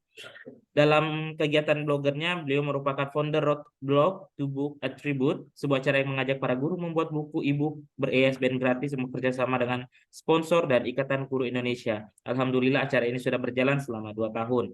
Adapun karya buku beliau telah menerbitkan buku Diary of Madam Hedi, Traveling with Madam Hedi, Usil, Hikmah di Balik Pandemi, diterbitkan IGI Jakarta, Bangkit Bersama, Tumbuh Berkasa, diterbitkan Perpusnas Press untuk G20 dan beberapa buku antologi. Prestasi dari Madam Hedi sendiri yakni Duta Karate untuk BNN, Karate Against Drug, Guru Sioner Inspiratif Media, Guru Indonesia, Duta Literasi IGI, penulis G20, narasumber International Conference on Indonesian and Global Affairs, G20.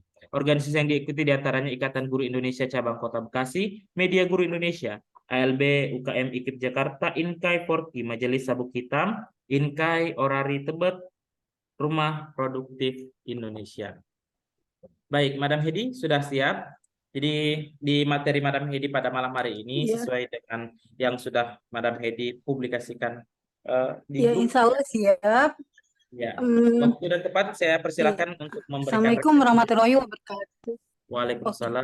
Assalamualaikum warahmatullahi wabarakatuh. Waalaikumsalam. Para partisipan, saya mohon maaf ya, nggak on cam karena jaringan kayaknya nggak bersahabat nih. Makanya tadi saya minta bantuan Pak Askar untuk share screen tentang CV saya. Berhubung udah malam ya, saya ingin bincang-bincang aja mengenai mengenai pendapat saya tentang bagaimana memajukan Indonesia. Sebenarnya ini pernah saya tulis juga di blog saya, mencintai Indonesia tanpa syarat. Saya tulis di blog saya. Kebetulan dari 2008, dari sejak pandemi saya rajin menulis di blog ya, di blog Kompasiana, YPTD, terus dan beberapa blog lagi. Nah, dalam kali ini saya mohon bimbingannya para narasumber yang hebat, karena kan sebelumnya saya kasih tahu kalau saat ini saya hanya seorang guru PAUD honorer. Saya guru PAUD honorer, saya seorang blogger, jadi saya bekerja dari rumah, saya mendapat income dari tulisan saya, dan kemudian saya dipanggil menjadi narasumber ke sekolah, kemudian saya membuat buku. Dan saya juga seorang ibu rumah tangga alias jadi profesi saya saat ini adalah pengacara, pengangguran banyak acara. Saya menjadi guru ketika usia saya 48 tahun, 20 tahun lebih saya guru piano di Yamaha ya. Tapi saya belum pernah merasakan menjadi guru beneran gitu. Ternyata Masya Allah itu susah banget ya untuk menjadi guru. 1 tahun aja kayaknya saya nggak, benar-benar kewalahan gitulah. Karena berbagai masalah itu datang terutama dari guru sendiri. Sebagai guru seni budaya, saya kan mengajar pendidikan saya tidak linear gitu, sehingga saya tidak di Indonesia itu kan apa-apa harus pendidikan harus linear. Kedua, saya masuk masuk ke bidang guru itu di saat orang lain pensiun. Usia saya waktu itu 48 tahun dan saat ini usia saya 54 tahun, cukup tua juga ya. Nah, di sana saya nggak bisa untuk menjadikan guru sebagai jenjang karir ya, karena kan saya udah mentok ya, UPTK aja saya kagak punya gitu kan. Ketika saya berambisi untuk macam-macam, dari mulai lingkungan dan mereka bilang, madam kan cuma guru baru, udah nggak usah macam-macam, selalu seperti itu gitu. Sementara saya terbiasa dari dulu ya, dari saya kecil saya aktif di Olari, di Rapi, di OSIS, di bahkan di Senat Mahasiswa. Saya nggak mau seperti itu. Kalau saya sudah memutuskan suatu pekerjaan bahwa saya itu istilahnya harus menjadi yang terbaik gitu. Ketika saya memutuskan untuk menjadi guru, waktu itu saya memutuskan untuk menjadi guru, saya pikir saya harus masuk IKIP gitu. Saya nggak harus IKIP negeri gitu kan. Ketika saya menjadi seorang karateka, saya pikir saya harus mencapai black belt gitu, karena kan itu yang tingkatan tertinggi. Dan ketika saya ingin jadi guru, saya nggak mau hanya jadi guru-guruan, istilahnya yang nggak punya prestasi apapun. Sayangnya ketika usia 48 tahun itu saya juga harus jadi setelah keluar dari situ pun saya menjadi ibu rumah tangga. Tapi untuk memajukan Indonesia itu berprestasi, saya pikir kita tuh tidak perlu terpaku kepada apakah saya seorang guru biasa atau saya sebagai bukan seorang siapa-siapa, pejabat atau pimpinan organisasi politik, partai, organisasi profesi seperti IGI sekalipun gitu. Saya sebagai anak bangsa, saya sangat ingin membawa nama saya karena kan saya punya prinsip ya. Saya nggak ingin cucu saya menemukan nama saya tuh hanya di sebuah buku Yasin gitu.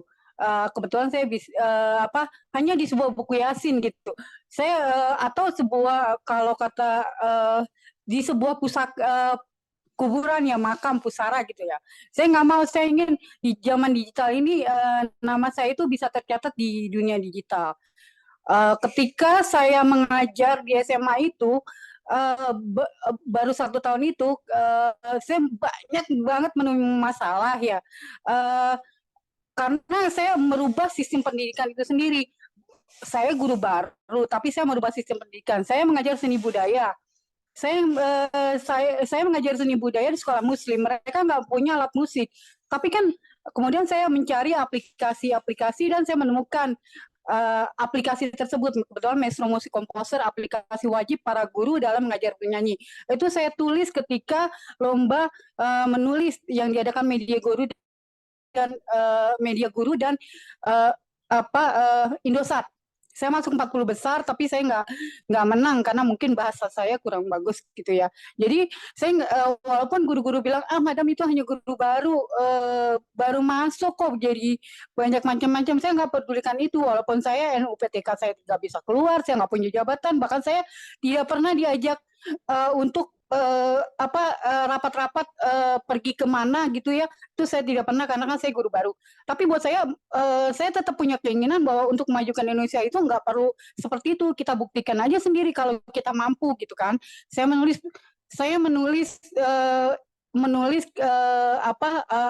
aplikasi yang saya maksud itu ya untuk para guru-guru, karena saya melihat guru-guru itu kalau mengajarkan menyanyi itu nadanya tuh beda-beda, lagu wajib aja pun beda-beda gitu. Dari saya pernah waktu di Muhammadiyah ya cuma 2 bulan ya, itu di sana itu 12 kelas tuh, kelas 1A, 2A sampai 6A, 6B itu nadanya beda-beda. Saya mencoba mendobrak itu dengan menggunakan aplikasi, karena kan susah gitu, sekolah Islam kan nggak ada yang punya piano, nggak punya itu. Saya menggunakan aplikasi sehingga walaupun guru nggak bisa baca partitur sekalipun, mereka bisa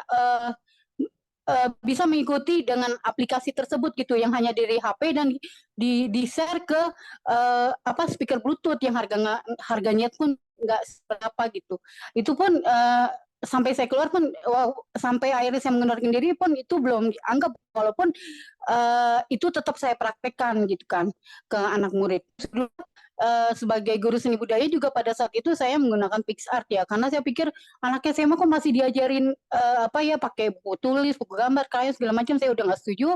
Saya menggunakan di zaman digital itu saya menggunakan PicsArt. Waktu itu belum ada Canva ya. Nah, terus selanjutnya setelah saya keluar 1 tahun saya nggak tahan, karena buat apa saya mendapatkan uang sekitar 1.800.000 waktu itu. Kalau saya cuma mengharapkan uang seperti itu, saya ngamen aja, saya ngamen di kafe. Waktu itu saya ngamen kafe Rolling Stone, semalam aja bisa dapat 1 juta saya pikir. Tapi kan tujuan saya di hari tua saya ingin mencerdaskan anak bangsa. Kedua saya ingin nama saya tercatat. Tercatat bahwa anak cucu saya bisa mengenal saya gitu dari dunia digital ini. Nah, akhirnya setelah itu saya kebetulan pandemi ya, saya menang suatu lomba di IGI, Ikatan Guru Indonesia. Saya menang hikmah di balik pandemi dan saya diminta untuk menjadi anggota IGI. Nah, saat itu saya bingung, saya kan bukan guru. Saya udah keluar dari SMA itu kan, saya bukan guru lagi. Akhirnya saya melamar di PAUD. PAUD PAUD di itulah lingkungan RW atau lingkungan gitu. Dia bilang, "Padam mau ngelamar di sini, gajinya berapa?" Saya aja kepala sekolah cuma gaji 250.000. Saya bilang, udahlah, saya nggak perlu dikasih honor, yang penting tolong tulis saya sebagai guru honorer dan saya siap mengajar, saya bilang gitu. Nah, jadilah saya anggota IGI kan, Ikatan Guru Indonesia. Nah, alhamdulillah ketika pandemi ya, justru saya bukan hanya dipanggil untuk PAUD RT aja, RW, bahkan himpunan PAUD pun memanggil saya, bahkan sampai ke kalau saya bisa share screen-nya atau bisa lihat di IG saya dipanggil ke SMP Negeri 2 Tambun Selatan untuk mengajarkan tentang gadget gitu kan, karena kan pandemi itu kan datang tiba-tiba gitu loh. Tiba-tiba kumpul kagak boleh, guru PAUD jangankan hanya untuk untuk mendownload aplikasi Zoom, untuk untuk cara share screen atau lain-lain pun mereka kagak tahu. Mereka pikir harus menggunakan laptop, sedangkan laptop tidak ada gitu kan. Terus orang tua murid saya bergerilya ke rumah-rumah gitu. Ya alhamdulillah kan saya bilang kemurnian itu, rezeki itu pasti ada. Nggak dapat dari sekolah, orang tua murid tuh ada aja yang nyelipin gitu kan. Terus panggilan-panggilan ya ke kelompok pengajian-pengajian, karena kan mereka harus Muhammadiyah ya, karena kan mereka harus nggak bisa ngadakan pertemuan kan melalui itu. Banyak di PAUD pun untuk menangani masalah pendidikan, banyak yang stres kan, mereka tidak bisa bertemu teman, nggak bisa segala membaca buku. Akhirnya saya mengajarkan banyak seperti mendownload aplikasi Google Playbook dan gitu.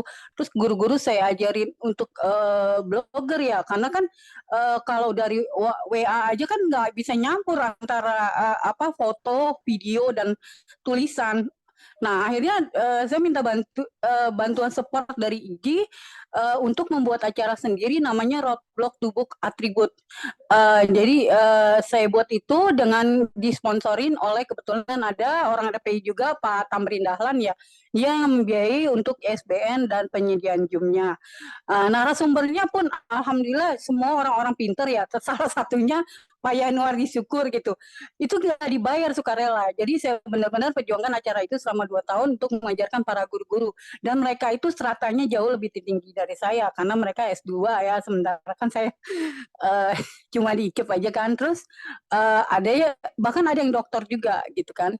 Nah, di situ saya pikir ya, untuk memajukan Indonesia itu sebenarnya harusnya jangan berpikir saya ini cuma serata rendahan, saya cuma guru PAUD, saya cuma ibu rumah tangga, saya bukan pemilik jabatan apapun, bahkan dari RT, RW, kelurahan pun saya enggak. Tapi berkat niat baik tulisan itu jabatan akhirnya akan datang dengan sendirinya gitu. Seperti saya diangkat jadi koordinator influencer guru ahli gitu, karena saya mengangkat tulisan itu ketika KTT G20, ketika orang-orang ribut tentang nggak diangkatnya guru honorer menjadi PNS. Saya tulis itu aplikasi panggil guru solusi meningkatkan kesejahteraan guru honorer. Kebetulan saya karena menjadi koordinator nasionalnya, saya tulislah itu dan selama 2 tahun saya mengajarkan Canva untuk guru-guru dan mahasiswa di Universitas Negeri Asahan Medan, bekerja sama dengan Universitas Persada Indonesia UPI, Profesor Denny Darmawan. Coba bayangin seorang guru PAUD bisa bersanding mengajar sebegitu luas mahasiswa dan lain-lain. Itu pun ada di YouTube-nya. Nah, selanjutnya sebagai seorang ibu rumah tangga, tentu saya juga harus bekerja dong. Bagaimana saya kalau nggak bekerja? Saya udah meninggalkan SMA dengan gaji 1.800.000, saya tinggalkan. Saya bekerja. Saya bekerjanya melalui rumah. Di rumah saya menulis. Nah, alhamdulillah ya income 1.800.000 itu lewat dengan hasil menulis gitu, dengan menjadi seorang blogger itu. Jadi saya pikir sekali lagi tetap fokus dan niat gitu, tujuan insya Allah segalanya tercapai. Untuk berprestasi pun saya pikir saya juga bisa ya, terbukti kan di karate itu, walaupun saya bukan jadi atlet lagi, tapi kan saya dipanggil sebagai dewan juri ya, karena kan saya guru. Terus kemudian saya dengan profil saya sebagai guru, saya kemarin itu tahun 2016 saya Karate Against Drug yang diacari oleh BNN ya, dan Inkai, saya diangkat jadi duta karate untuk BNN gitu. Sekali lagi mohon bimbingannya para bapak narasumber yang hebat-hebat ya tentunya, karena saya kan hanya seorang ibu rumah tangga, seorang guru PAUD. Juga para partisipan yang hadir di sini barangkali bisa menjadi motivasi apa yang saya sampaikan saat ini walaupun tanpa PPT ya, karena kebetulan yang hadir kan cuma sedikit, kayaknya enak kan buat bincang-bincang.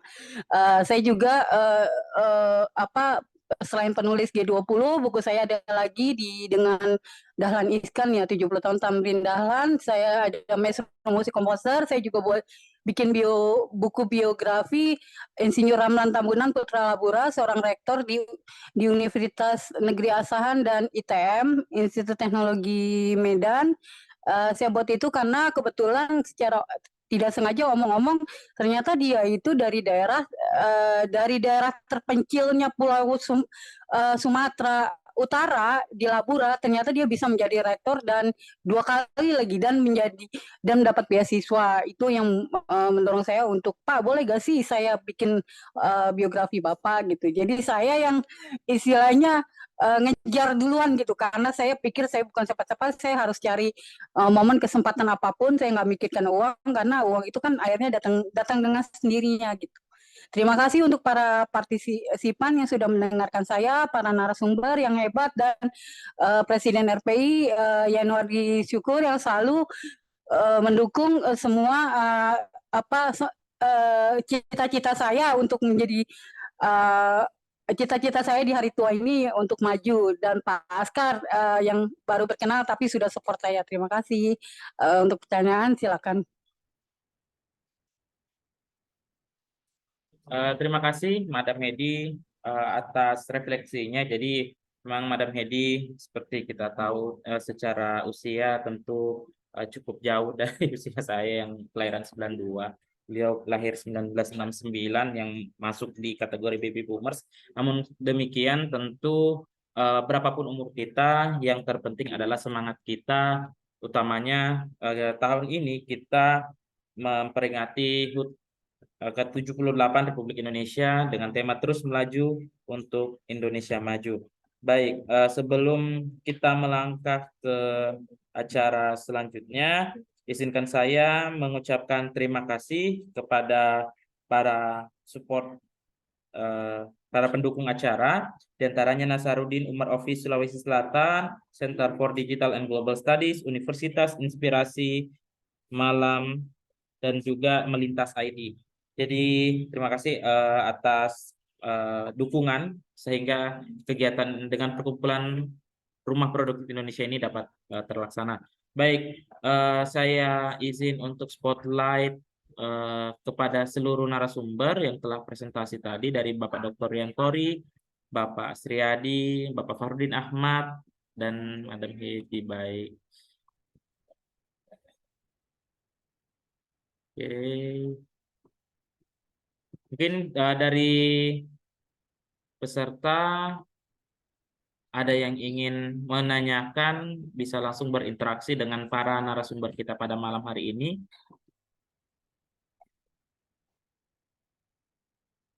Silahkan raise hand atau menuliskan di kolom chat. Silahkan Bapak Ibu.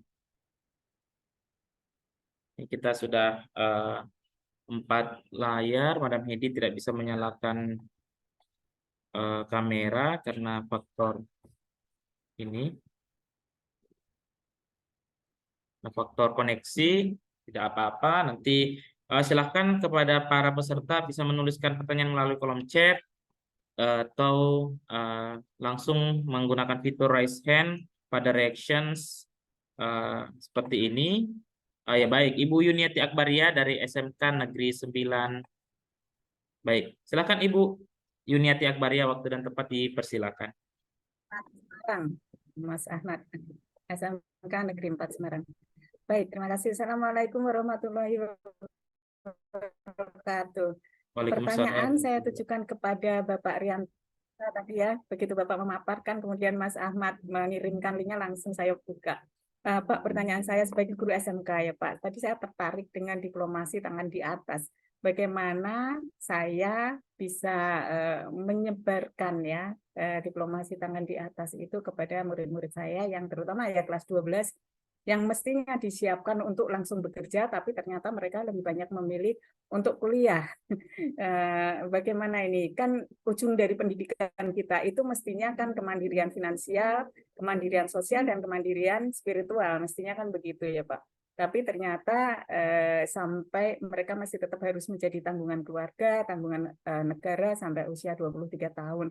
Mestinya anak SMK itu kan umur 18 tahun sudah lulus, 19 tahun mestinya sudah bekerja, sudah mandiri secara finansial. Nah, kaitannya dengan tangan di atas itu saya baru mendengar ini, makanya saya tertarik sekali bagaimana Pak realisasinya saya sebagai guru menghadapi anak SMK. Terima kasih. Baik, terima kasih kepada Ibu Yuniati Akbaria. Mungkin bisa langsung dijawab karena ini sesi interaktif Bapak Dr. Riantori. Baik, terima kasih Ibu Guru. Ibu Guru di pahlawan tanpa tanda jasa. Luar biasa nih.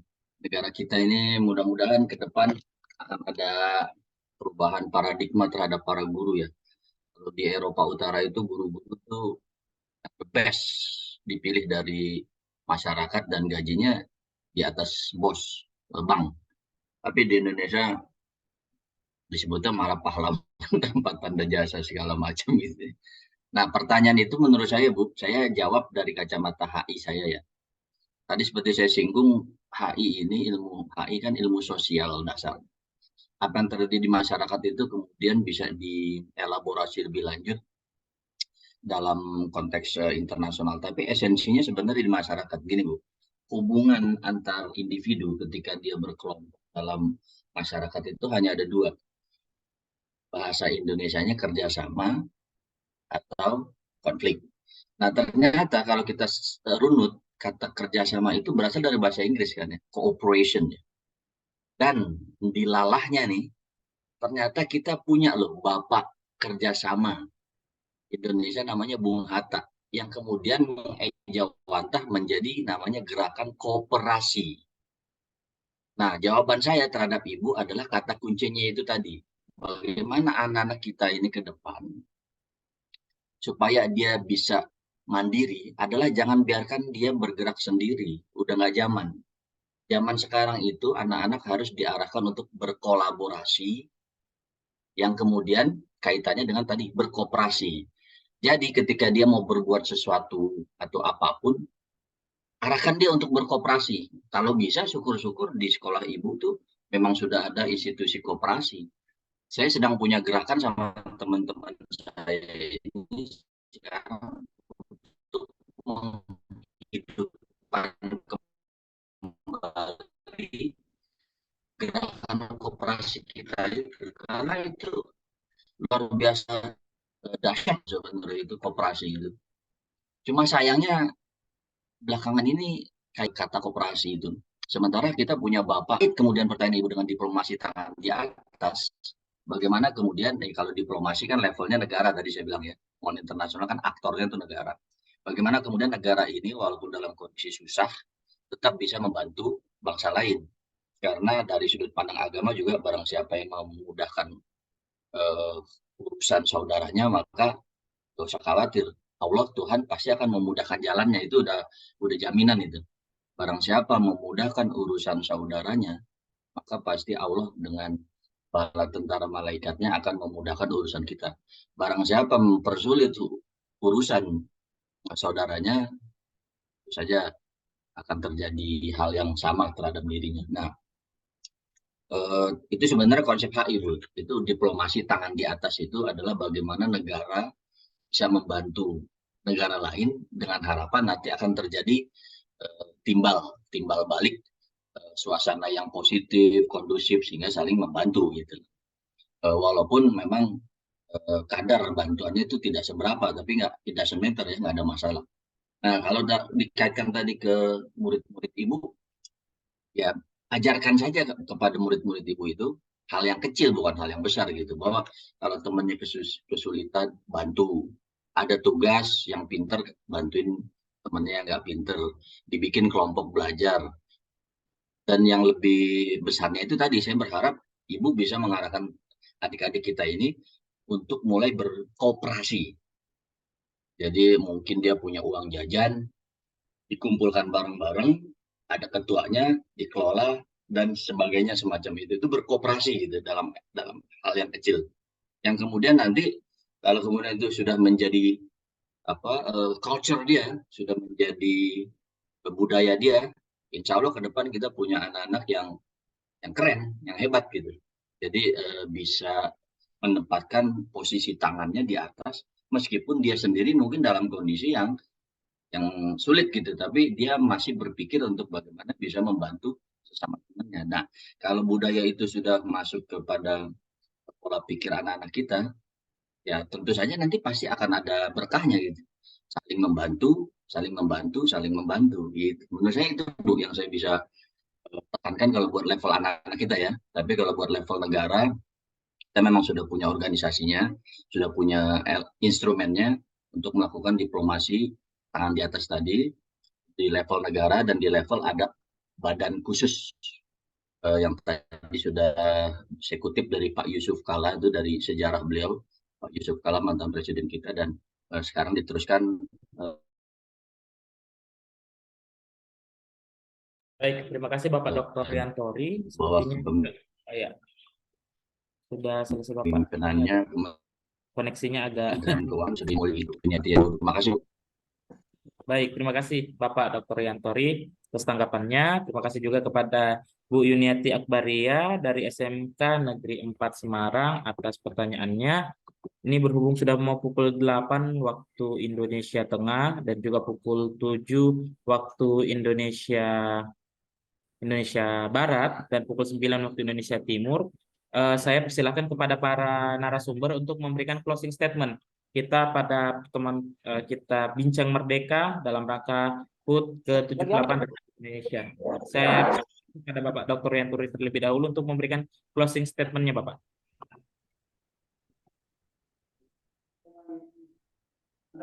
Silakan Bapak, closing statement-nya Bapak.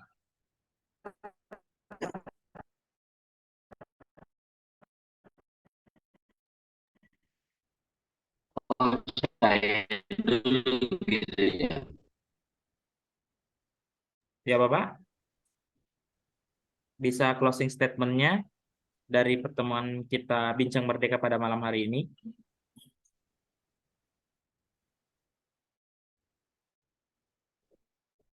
Oke, hari kemerdekaan kita dan sekaligus tema besar dari acara kita ini, saya punya puisi judulnya Proklamasi ya. Jadi ini closing statement saya. Semoga ini bisa menjadi pegangan kita semua ini. Bahwa negara kita ini memang harus terus diasah, diasuh, diasih oleh teman-teman semua yang memang punya pola pikir yang sama. Menurut saya juga termasuk di dalamnya. Proklamasi. P-nya itu para founding fathers dan mothers tanpa lelah telah mempersiapkan jalan. R. Rakyat jelata kita, para pejuang dan para kaum agamawan telah berjuang semampu mereka seraya berdoa tak kunjung reda. O. Orator ulung dan pemikir hebat, yaitu Dwi Tunggal, telah mengumandangkannya atas nama seluruh bangsa. K. Kemerdekaan telah berhasil digapai dan para penjajah telah dibuat malu. L. Lantas apa? A. M. Musuh negara ini masih banyak, sementara masa depan negara ini masih panjang, saudara-saudara. A. Angkat apapun senjata kita setiap saat. S. Siramilah selalu semangat kita berbangsa dan berindonesia kita, semoga senantiasa dinaungi berkah dan rahmat dari Sang Ilahi agar tetap raya dan selalu jaya. Terima kasih. Baik, terima kasih Bapak Dr. Rian Ferry atas pembacaan akronim proklamasinya. Semoga menjadi ini bagi kita semua. Saya lanjutkan kepada Bapak Dr. Kandidat Asriyadi. Silahkan closing statement-nya Bapak. Baik, terima kasih Kak Ahmad Zulfikar atas kesempatan yang diberikan. Bapak Ibu sekalian yang saya muliakan, mari kita terlibat menciptakan mimbar kita masing-masing di media sosial. Kita ciptakan ruang-ruang kita, kalau kita dosen ciptakan kelas-kelas kita, kalau kita pendakwah ciptakan mimbar-mimbar kita, kalau kita penulis ciptakan karya-karya kita agar supaya kita menuai banyak manfaat. Jangan sekali-kali merasa bahwa yang kita posting merupakan sesuatu yang tidak bermanfaat. Selama itu bacaan, ya pasti akan ada penontonnya. Kalau posisi kita selaku orang yang mungkin sering menebarkan kebencian dalam media sosial, harapan bersama bahwa janganlah terlibat sekalipun untuk menebarkan hal-hal yang negatif di media sosial. Ketika kita sadar bahwa begitu banyak konten-konten yang negatif, menyebarkan konten-konten yang positif. Kalau kita tidak mampu menyebarkan konten-konten positif di media sosial, minimal kita tidak terlibat menyebarkan konten-konten negatif di media sosial. Terima kasih, merdeka untuk kita semua, dan salam kolaborasi. Assalamualaikum warahmatullahi wabarakatuh. Waalaikumsalam warahmatullahi wabarakatuh. Terima kasih kepada Bapak Dr. Kandidat Asriyadi atas closing statement-nya. Selanjutnya saya persilahkan kepada Bapak Fardin Ahmad.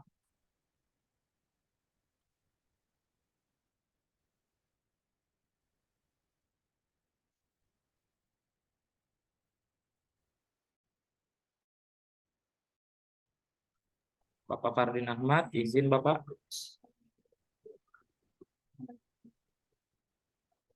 Sepertinya Bapak Fardin Ahmad masih ada. Silakan Bapak.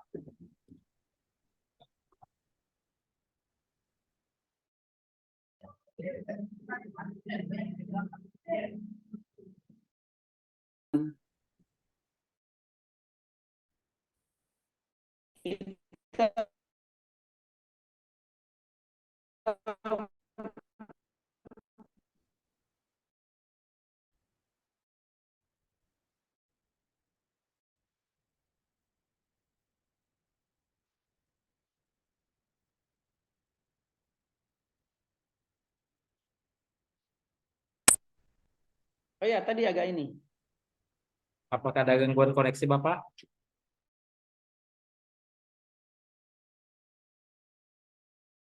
Sudah Pak, silakan lanjut Pak. Iya, jadi koneksi tadi agak terganggu.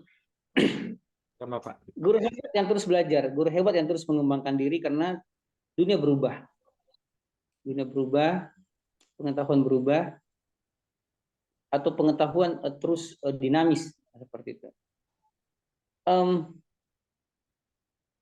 Dan ternyata, ya menurut riset saya ya, kalau ilmu itu kan, terutama eksak, ilmu kan begitu-begitu saja tuh. Ilmu itu tetap begitu sebenarnya. Dari dulu 1+1 tetap 2 gitu kan. Kemudian sejarah. Meskipun dipengaruhi oleh kekuasaan, tapi sejarah sebenarnya secara standar begitu juga. Apa yang berubah hari ini adalah metodologi, pendekatan pada tiap manusia dalam mengajarkan ilmu. Nah, ketika guru tidak mau mengembangkan metode pendekatan pada siswa yang begitu beragam, setiap orang begitu beragam, setiap orang begitu punya banyak kasus, punya banyak persoalan hidup, maka pendidikan menjadi tidak menarik. Padahal seharusnya pendidikan itu tetap harus menarik, karena bagaimanapun hebatnya dunia lain, itu berawal dari yang disebut pendidikan.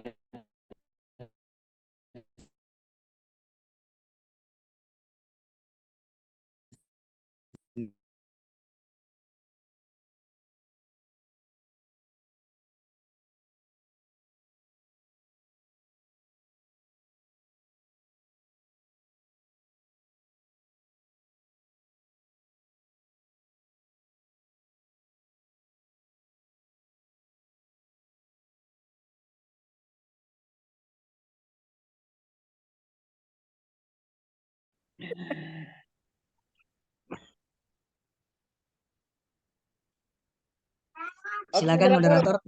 Baik, mohon maaf saya terpental tadi dari ruang Zoom. Baik, last but not least, ya, silahkan kepada Madam Hedi untuk memberikan closing statement-nya pada kita semua. Iya, saya nggak mau kalah dengan Pak Dokter Yantori yang kebetulan justru adik kelas saya nih di SMP Negeri 115 Tebet. Saya mau pakai puisi juga kebetulan untuk yang saya persembahkan untuk RPI. Semoga RPI semakin sukses. Boleh ya, Pak? Silakan Ibu. Iya, ketika cinta harus memilih. Begitu banyak berlian menyilaukan mata. Begitu juga riuh dan tepuk memekakan telinga. Tetapi hati ini tidak terbuka, seperti lupa rasanya cinta. Ingin rasanya meneriakkan kata, hai dunia, akulah pujangga yang sekarang sedang merana, bingung mencari tempat untuk bersangga. Semua kelihatan manis layaknya madu. Begitu terasa mereka sama, tidak bisa mengisi hati yang membara, tempat berkreasi menumpahkan tinta. Pertualangan ke bukit dan lembah, jalanan terjal pun tidak masalah, asal hatiku yang terlalu lelah menemukan singgasana yang mewah. Ketika pengembara dapat hidayah, dia tahu harus kemana melangkah, dan kini biarkanlah aku lepaskan panah kepada Rumah Produktif Indonesia tempatku berkiprah, Madam Hedi. Ya, terima kasih. Baik, terima kasih Madam Hedi dengan pembacaan tadi puisi dari Madam Hedi juga mengakhiri seluruh rangkaian kegiatan kita pada malam hari ini. Izinkan saya mewakili panitia dan juga seluruh keluarga besar Perkumpulan Rumah Produktif Indonesia mengajak kita untuk menutup kegiatan ini dengan bacaan hamdalah. Alhamdulillahirabbil alamin. Assalamualaikum warahmatullahi wabarakatuh dan sampai bertemu di kegiatan Perkumpulan Rumah Produktif Indonesia. Foto Pak. Waalaikumsalam warahmatullahi wabarakatuh. Foto nggak ada.